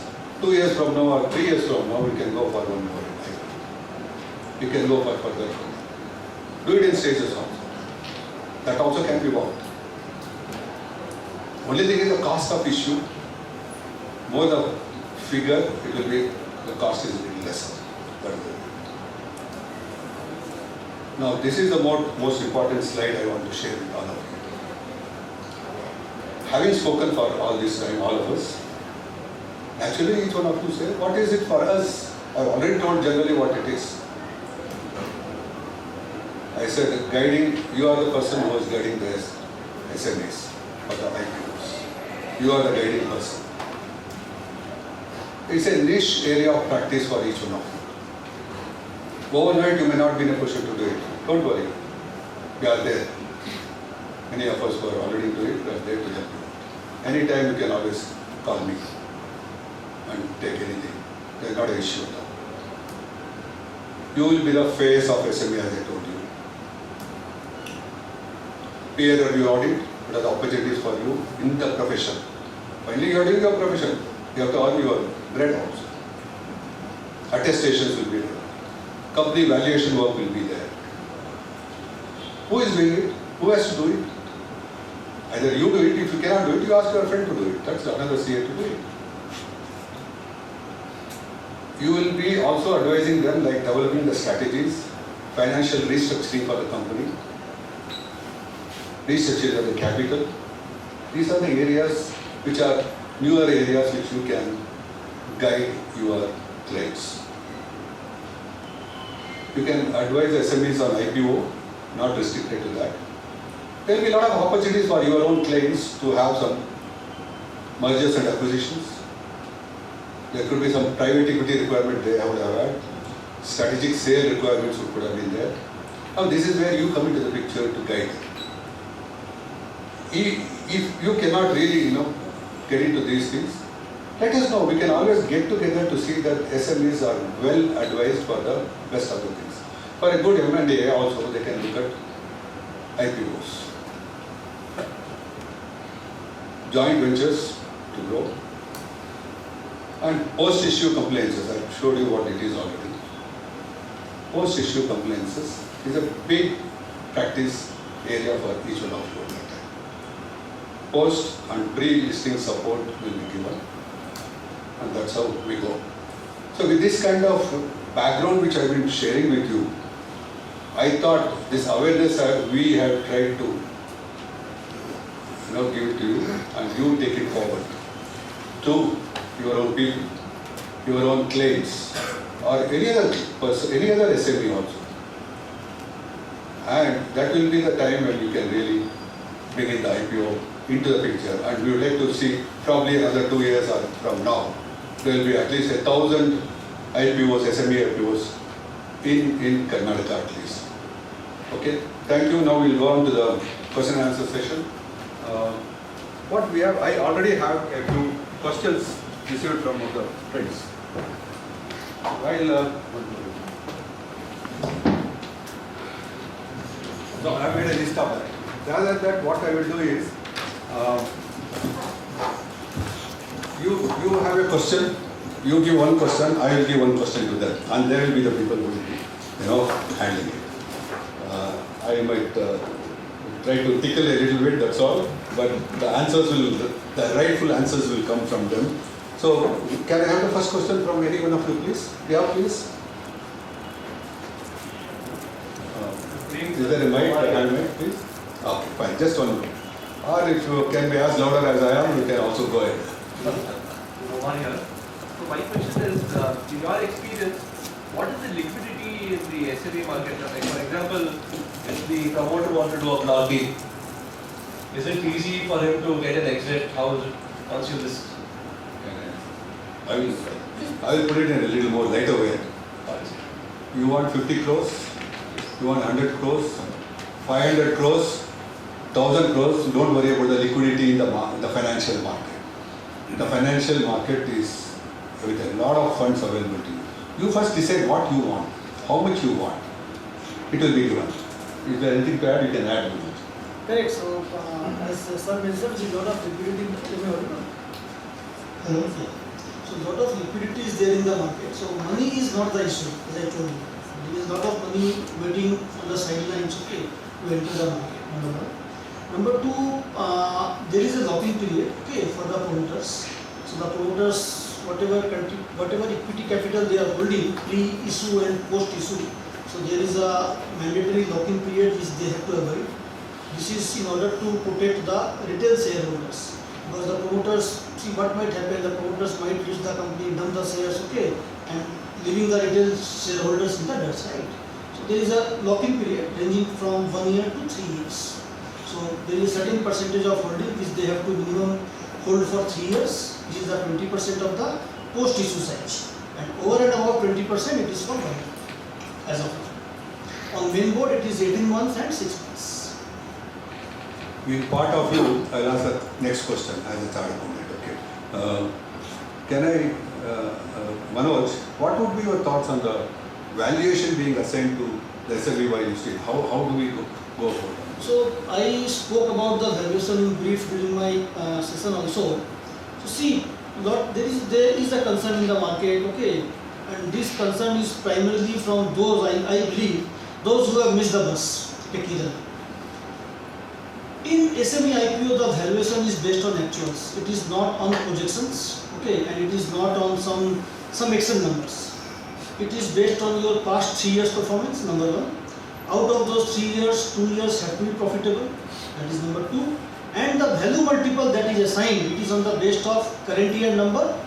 Vis-a-vis, we do consider the projections for the next year. So now, if some company comes for IPO, what we do? We check the 23-24 financial year PAT number, and we also ask them about the projections for the current year. So mix and match, sometimes we take an average, sometimes we take on the higher side, sometimes on the lower side, but the value multiple is from 8 to 15, and that is way below the industry standard. That is one of the reasons why you will see when these SMEs gets listed, okay, they create value.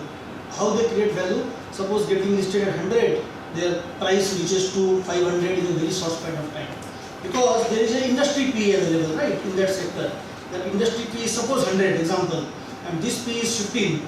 So something is wrong, but that industry PE is more of a experienced PE, because that has seen the ups and downs of the market. Bigger companies might be there, but now either that 100 has to come down or this 15 has to go up, or either they both meet in between somewhere.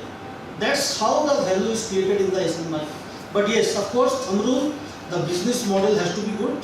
The promoters must have a vision, okay, and there should not be any hesitation. That is very important. If the promoter does not have a vision to create wealth, this SME IPO thing for him will not work. After listing, the company will fail. The 32% companies which I spoke about, okay, they maybe, not all, maybe few of them fall in that category. Yeah, next one please. Uh, Oh, 1 second. Yeah, somebody at the mic there. Good evening, everybody. My name is Zoyatesh. My question is mainly to Himanshu sir because he's from the NSE. Going forward with the point that Manoj sir also said, and in many cases we've seen that many times there is no trading on some shares for let's say 4 or 5 years or even longer than that, because of which the market value, the actual value and the value on the NSE or the BSE, there's a huge gap in between of them. So how is the NSE planning to resolve this gap? Even as sir said, during the time of listing, let's say they take a PE of 50 and the actual PE is supposed to be 100 in the market. Because of that, there's a huge gap which causes a lot of illiquidity. The liquidity issues come up as there are only sellers or only buyers. So how is the NSE planning to resolve this issue?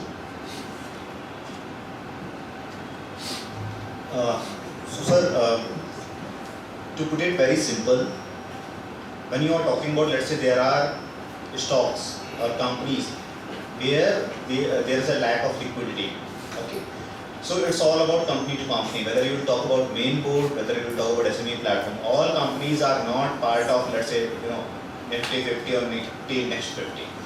So if companies are performing, obviously it's going to attract lots of attention towards, there will be lots of investors who are going to look at them. So if your performing is going to be there, but if companies are unable to perform, then certainly liquidity will become an issue. Investors may not be interested to buy or sell the shares, or buy the shares. Whomsoever is there, probably they will also look forward for exit and all. So it depends on company. The first thing is. Second one, as an exchange, although this point I'll check, and by taking your point I'll get back to you. But generally as an exchange, it's if somebody is not having a liquidity, okay. So market maker, let's say precisely talking about SME platform. So market maker, the ecosystem says the respective market maker whom you are going to assign the mandate, they will have to subscribe a percentage of 5% of your IPO size. Okay, just to create a liquidity, because for creating a liquidity they need to have some stock for them. But let's say at the end of the day, if company is unable to get create an interest, then we can't do anything. We will just try to ensure there should not be, as a regulatory body, there should not be any wrong practice. Okay, if there are, then we will highlight it or we will do a necessary action. But if company is unable to perform, you can't help it. Now your question is pertaining to the P, that's a separate question altogether. P is something which is certainly today, be it SME or be it main board.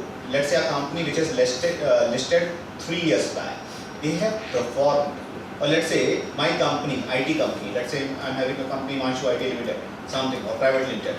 I cannot go and demand a PE which is there for maybe TCS, okay, because they are there, and it's not about being TCS, but it's more about they have performed, then they have achieved that kind of a PE or valuation or market.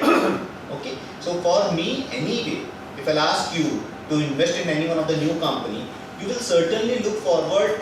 If the cost of investment or the kind of a return what you are expecting is going to be same, so you will ask me, okay, why should I invest in a company which is new, which is not having a track record, versus I will go and invest in a company which is having, where I am having a technical chart to do my entire analysis. So certainly when company is coming for IPO, their IPO will be at discounted price in compared to the market prevailing, be it any platform. Yes, certainly when you are talking about SME platform, and in compared to the main board, the companies are relatively of a smaller size. That's the reason the merchant banker, what they are sharing, their point of view is, okay, when companies, we are looking at the SME IPO, then certainly investors, anchor investors and other category of investors, they will certainly try to put money at lower P. You cannot demand higher P. So that's a two separate set of questions. Probably I tried to answer your query. It's my turn 1 second. What could be the category of investors to Manoj? What could be the category of investors who are investing into SME IPOs? Who are the ones who invest? You also have to know about it. Can you help us? So see, there is a old saying that money has got no color, right? So money is money in whatever form and from wherever it comes. But yes, so SEBI has got given proper guidelines who all can invest, who all cannot invest in the financial market. So the type of investors that invest in the SME market is pretty much the same, which comes on the main board platform. It's the anchor investors, it's the AIF funds, okay, it's the mutual funds, it's the QIIs, HNIs, family offices do invest over here, and of course 35% of the issue size is earmarked for the retail segment. So pretty much the same set of investors, but yeah, if you see big investors, okay, if you say Kotak Mahindra Bank or SDFC Bank or Axis, they don't invest. Generally, they have not yet invested. But yeah, that trend has changed now. I think 2 IPOs came on the SME platform. In one of them, last week only, I think, in them, one of them, SDFC was the anchor investor, one of the anchor investors. In one of the earlier IPOs also, SDFC was there. So now they have also tested blood, right? The day one listing gained 300%, 400%. So SEBI came up with another notification, we will not allow you to earn so much of money. It is restricted at 90% on the day of listing. So technically it's not 90% actually, it's 99.5%. Okay, so maximum gain you can make on day one is 100% ballpark. So you invest in an IPO, okay, 2-3 days of opening and closing period, 2-3 days of listing. If luck is on your side, you double your money in 7 days. Condition, the company has to be good. I repeat that. You must study about the company, the promoter, their DRSP properly to understand the risk factors. That is very important. But if you are a good reader of that document, okay, and of course share market or equity market gives luck. If you think that you have been lucky, okay, earlier, try your luck.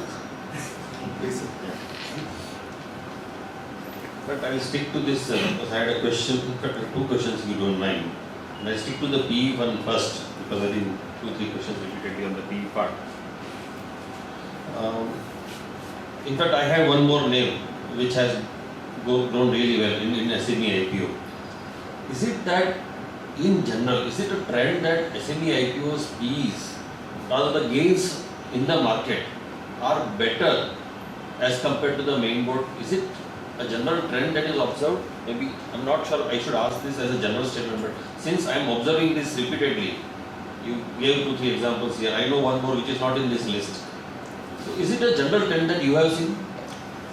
So see, I already mentioned that 32% of the companies that got listed, they have not gone on the higher side. In fact, they have gone on the lower side. So it's not a trend that everything will go up. As I mentioned, it depends on the nature of industry, the promoter's background, and the DRSP document, what their business vision is for the next 5 years. It depends on that. There is no thumb rule that it will keep on multiplying. There is no thumb rule. Because then we can... If I may add to that also, you see, the SME IPO, what happens is, there is a very limited liquidity of the shares. Very few people have. So naturally the pricing is much. You want to buy a Reliance share, it's always available. You want to go on HDFC Bank also, it's available. But in a SME IPO, it's a very limited quantity which is available in the market. That also could be a reason where this is faring better than the main board. Just please go ahead with another question. Yeah. And this was on the challenge part of it. Now, one of the mandates is having independent directors. Does that become a very psychological burden in your experience? Does that become a psychological burden because they don't want to get off control? That is already clarified by It is, but then so suppose you are a non-vegetarian and you have gone to a party. On one side you have green salad, on one side you have mutton. Now you decide what to eat. You know, if you eat the mutton, your wife will give you a good blessing, but you decide what to do. It's like that on one side there is a valuation we are talking about of creating the wealth, right? So right now the promoters, they don't have any value assigned to their organization. You don't know. You are running a company, revenue is there, bottom line is there, but you don't know what is your net worth, right? How to find the net worth? It is the capital market, right? That is number one. Now you will say, no, I don't want to get into that. I don't want to create wealth of hundreds of crores, whatever it is, because I don't want to appoint one independent director. Call is yours. I don't think that anybody will not go for IPO only because of this independent director. So yeah, it is a concern, not a concern. It is a maybe they are not aware. So we have to make them understand that independent directors and the board is there to help the organization, to create value for them. It is they are going to hand over the processes. So it's a compliance everybody is doing, and there are experts to do that. It's not that the promoter has to get into it, right? So it's how we make them understand and explain. I'm sure with proper counseling they will understand. You are identifying the independent director. So you identify a person who will be good with it. That's it. Absolutely. It's opening their eyes in a way. I have a few questions. You said from 10 to... Sir, 1 second. He has got the mic with him. Sure. Next we'll do. Thank you. I'm Pritesh. I have 2 questions.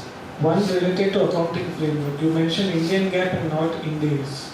As we are seeing, world is aligning with Ind AS, and as these companies grow, fair valuation will play a critical role in terms of justifying their value accretion. So is it an option to use Ind AS or forbidden to use Ind AS? It's not mandatory, right? So you go with Indian GAAP. Okay. See, now on day one, he is preparing the accounts from Tally, taking it down from Tally, and the CA is putting a stamp on that directly from Tally. I have seen that cases also. Right, now from there, if you tell him on day one, sir, Ind AS karna hai, either he will jump or he will throw me out. So exchange has taken care of that, I think, and they have told that we will gradually take them to that level. Once they migrate to main board, then the criteria of your presentation of accounts happens. Right. What's been the experience in terms of block deals post-listing? Some of these are, ripe candidates for more organized companies to actually buy in, and rather than go through that route again. So any block deals has a history? Sir, not that much in SME platform, but certainly there is nothing like which is stopping them. If they want, they can do it. All kind of combinations, but there are not much companies. Certainly. Can I have a question in between? You have the mic, sir. You will have it. I am only trying to make it both the sides. Sir, there is one more question for Himanshu. Why is it when Bangalore is such a startup capital, why not many of the startups are not coming up with the SME IPO? Sir, reason is pretty simple, what we have already discussed. One is awareness, second one, even I have spoken with a couple of companies, unfortunately their promoter is ready, but they don't have that kind of a confidence from their financial advisors. Because even I have seen promoter debating with their financial advisors where they are saying we can do it. Financial advisor, they are saying no sir, it's not required. Why we are doing? So there are certain cash rich companies, they are not getting proper support. So it's more about looking at a long term. I really don't know for what reasons these people, they are not ready to accept the fact that okay, as a SME company, the company can think about IPO or they can go ahead for IPO. A value creation can be done. Everybody knows sir, and CA nobody knows better than CA. Okay, value creation is only possible at capital market. Otherwise, you cannot go beyond certain boundaries. But this is another reason where companies are unable to get a proper hand holding or support from their internal or their, let's say, respective financial advisor. Third one, probably sir, in let's say Karnataka, if I'll tell you, it's again a territory where lots of PE and VC is there. Okay, private funding, we are having angel investors, private equity, venture capital. when these people are meeting with promoters, okay, so generally their valuation is done on the basis of top line and maybe on EBITDA level. Okay. So let's say when you are talking about, I mean overall I'm saying I don't have much idea about it, but let's say if you will talk about angel investor or if you will talk about venture capital, they are more talking about on top line. PE will talk about maybe on EBITDA level. But the kind of valuation what they are proposing them versus when tomorrow I am going and I am talking to them or merchant banker is going and talking to them, there's a huge gap. Somebody on the basis of let's say 50 CR top line, they are telling them okay 100 CR valuation versus I am going sir okay 50 CR, okay 20 CR valuation.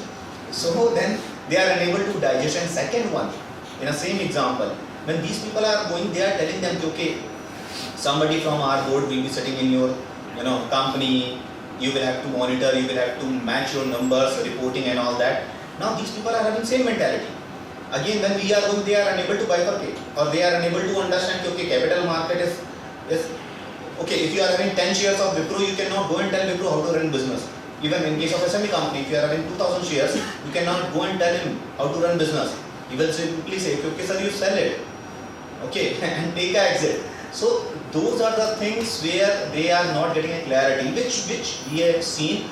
Now situation is improving. So thank you. This is where the perception by the CAs on the fundraising has to change. I would like to stress this point once again. Sir, please. Yeah, thank you. For the companies which are the 10 crore to 25 crore capital, which have a choice of going either on the SME platform or the main board, what would be the decision criteria in the sense that am I saving on some compliance like instead of quarterly I'm going to do half yearly publishing of my results. Then somebody mentioned about the day's presentation, but going on the main platform is always advantageous, right? What are the criteria that one would say, okay, maybe the main board is not for me, I'd rather be in this if I'm in the 10 to 25 crore packet?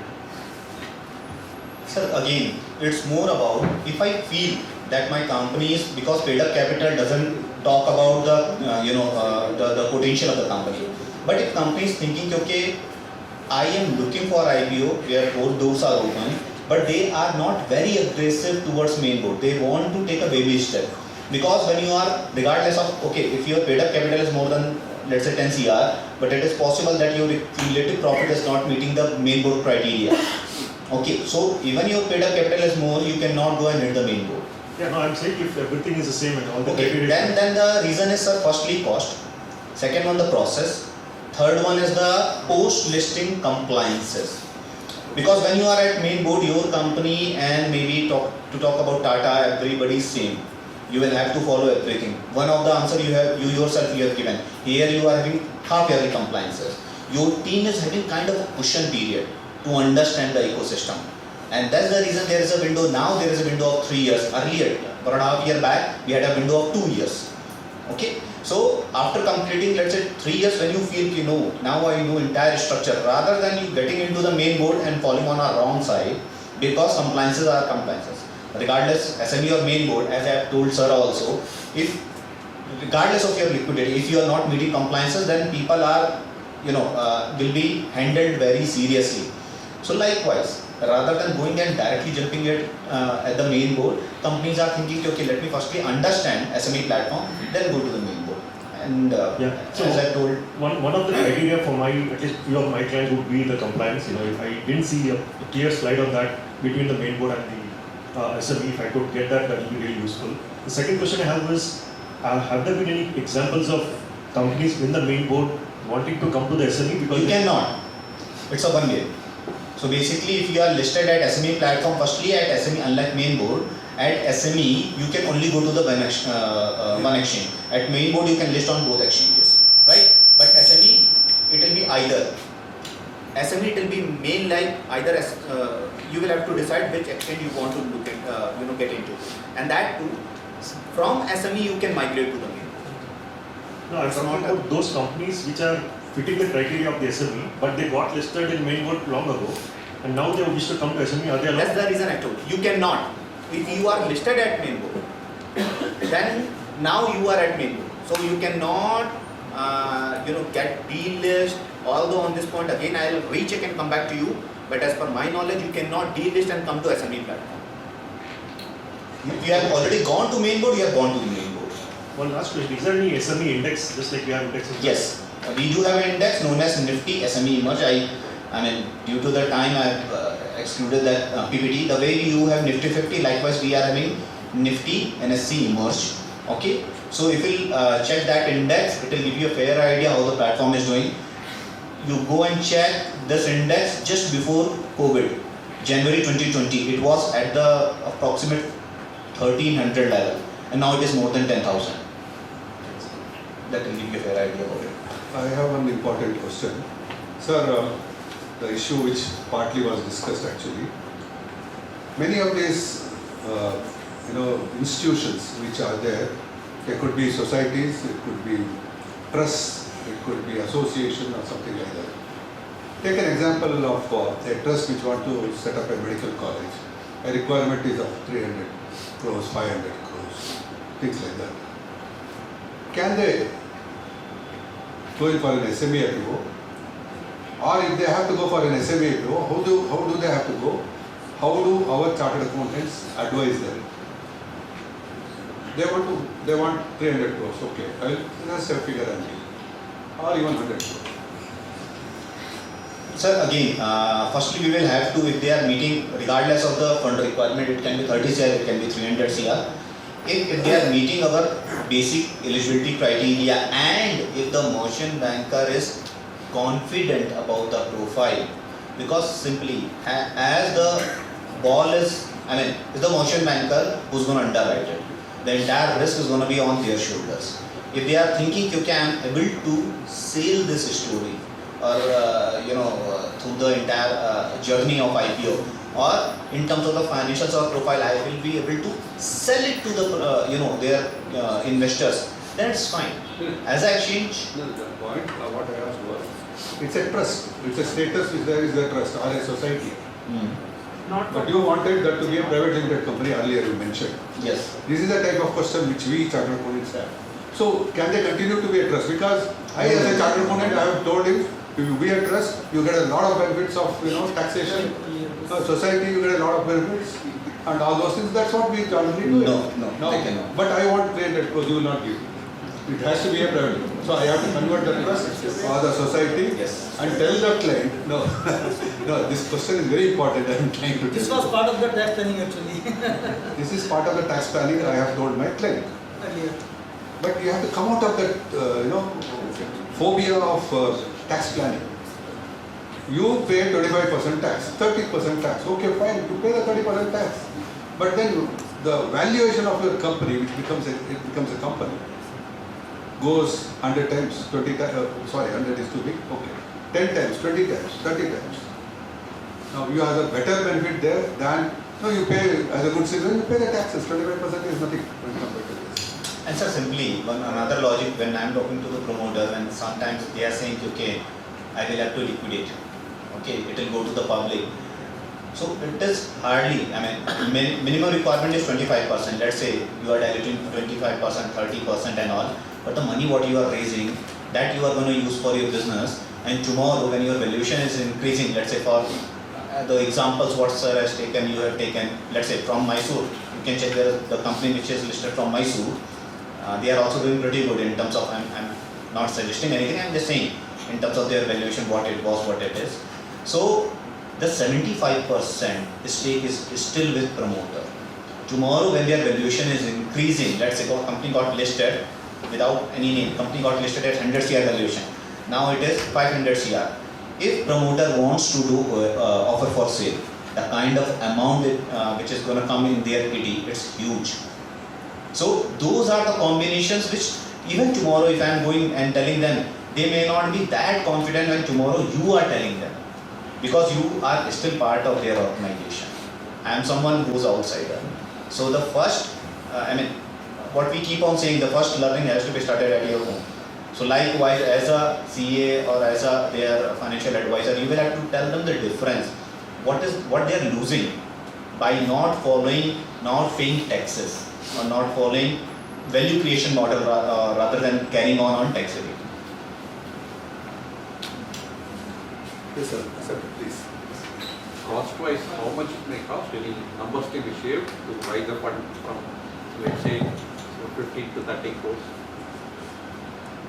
If for the entire IPO process, how much it may cost? If you have raised 15 crores with the institutions, you would have had some financial cost. Yeah. No, there are a lot of permutations and combinations in this. I can only give a very general figure to say it will be approximately 1 year's cost of your 1 year's interest cost approximately. Because a lot of plus and minuses will happen, but not exceeding those things. Yes, sir. The question was to Manoj. If you don't mind. Sir, if I am right, correct me for his question. Even the cost of issue can also brought into the fundraising. Because the moment you advise him, the first question what he will ask is, investor, how much it will cost? But you are not paying from your pocket, sir. It is also part of it. He must be prepared for it. He Yes, must have the idea. that is the reason. So definitely there is an initial cost, okay? The money is raised when the issue opens, right? Yeah. But there is an initial cost which you have to pay to the advisors, the legal, you are doing the legal due diligence, right? You have to pay to the legal counsel. True. You have to pay to the merchant banker, okay? Because the process is going to run for 4 to 6 months. Yeah. So there is a fixed cost associated with that. But as sir mentioned that the overall cost is ballpark equal to 1 year of your So that's fine. The initial cost, how much it will cost? It varies. Initial, so the fixed cost you are talking about? Yeah. See, overall as I mentioned that it is overall you understood, right? Yeah. So the initial fixed cost before the IPO comes, it varies from 30 to 45 lakhs, generally. However, there are merchant bankers who charges 1 CR also. It depends. Yes, sir. So the question was to Manoj. You said the only way to make a cut from the client is either you charge a fee, upfront fees to the client, or you make your investor buy into the shares of the company, right? So I just want to know if the investors that will buy the shares for the company, do they fall under the promoter group that they can't sell their holdings up to 3 years? So there is they are not part of the promoter group, number one. Okay. And there is a lock-in period for them as well, so that they also don't come and dump the shares on day one on the exchange. Yeah. Okay, and most of these investors, as I told, anchor investor and QIBs, their issue opens 1 day prior to the retail investors. Okay. Okay, so Yeah. generally they get the shares at a discount. That's what the underwriting fees is all about. And also, Himanshu sir had told that you can, convert the shares that are lying in the account as currencies that can be hypothecated to, just Right. for them to use, right? So, but exchanges charge more than 50% of haircut. So, VAR margin is more than some SMEs have 100%, some has 50% and all. So, how can they capitalize on this? When he spoke about using it as a currency, he meant that suppose you are going out to raise further money. Okay, so there is a value assigned to your equity. Okay, he has not spoken about with that money you start further trading in the market by keeping it placed. Correct? How can one, how can a client capitalize Pledging, on this pledge of shares happens in the equity market. The promoters do place their share to on private placement and they raise money. So banks, private placement also. And when once they are able to repay that money, then the place shares are revoked. Correct? That's how it works. See, there are 2 to 3 things, just to make it very simple.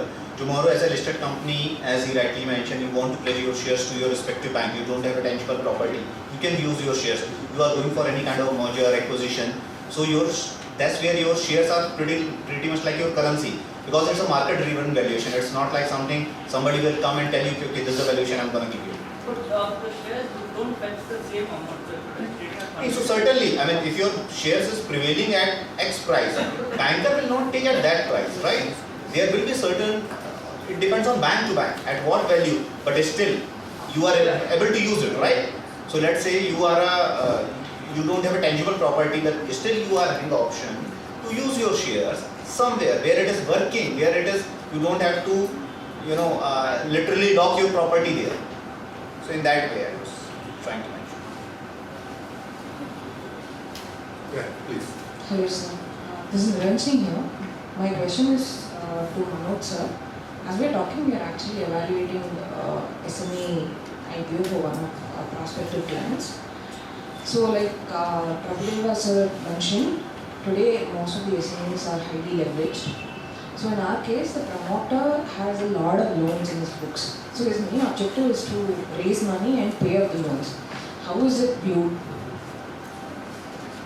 Okay, so see, there is in one of the slides, Himanshu showed that object of the issue, correct? Yeah. So what is the purpose for which you are raising the money? That is number one. Now there are guidelines from SEBI, okay, as per the ICDR regulation, there are guidelines. You can utilize the money for X, Y and Z purpose and in that proportion. So for general corporate purpose, it is 25%, okay, of the issue size, and rest you can use for capex, for repayment of loan, okay, and for other purposes, working capital gap. But generally, if the object of the issue is to repay the bank loan or the unsecured loan from the promoters, NSC or BSC they don't approve beyond 20%. Okay. And there is, I'm just giving you a thumb rule what is followed in the market. So 100 crore of issue, 20 crore you can use for repayment of loan, and that too not of the promoters. Promoter cannot make this public issue a mode of taking back the money which he has given in the loan. Investors will not come. No, this loan is from banks itself. Banks, they can repay to a certain extent, not the entire purpose. Because see, the investors are coming into the company bringing their money not to earn saving in the interest cost. They are coming here to multiply their wealth, and that wealth creation will only happen if the money is utilized in the business growth of the company, right? So I have to know follow-up questions. So this client happens to be in sugar industry, sugar manufacturing industry, which is highly regulated by the government. Have you seen any other SMEs from a similar industry, and how is it generally viewed? See, generally, if you see, I will say defense companies, right? Defense companies are also government regulated. I am saying about defense, railway, they are also, mostly they are government regulated. Sugar industry, okay, oil and gas, oil is fully regulated by the government. So it depends how the company is performing, okay, and of course we also need to see what the future government policies are for that sector. If the future government policies are not very positive, then definitely it will be not easier to sell that issue to the investors, right? And the value will take a hit. Got it. So one of the criteria for SME listing was operational profits. Let's say that the company has operational profits, but their PAT is negative. See, so with operational profit, you are fulfilling the criteria of NSC, right? Correct. But then there is 3 more concepts. One is FCF, second is FCFE. He showed that slide, right? That's right. Free cash flow and free cash flow equity. The formula was there. Correct. Maybe you will get trapped over there in this case, number 1. And number 2, if your PAT is negative, me as a merchant banker will not take the mandate. Very simple. The valuation is I will not take the mandate. So technically you are not eligible. Got it. Thanks a lot. Okay. Many thanks to all of you, my friend chartered accountants.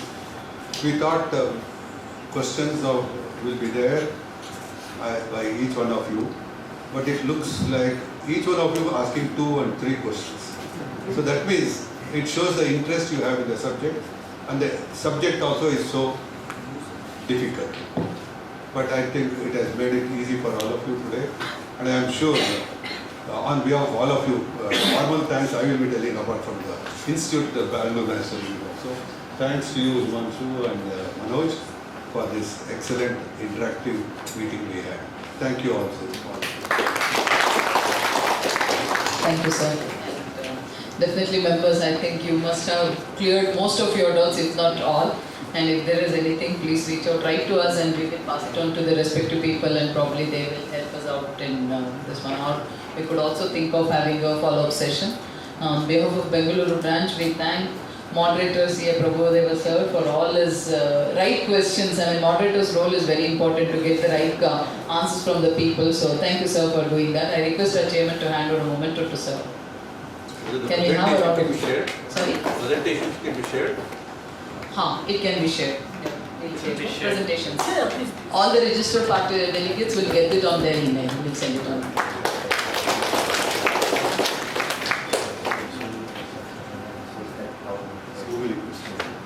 And Manoj and Himanshu, thank you for all your patient answering and clarifying all the doubts for the members. Thank you for being here with us. Thank you, Manoj. Finally, members, without you nothing works for us, and then all your questions is the motivation for us to conduct these kind of programs. Please do actively participate and encourage us. Thank you for being here and have a good night.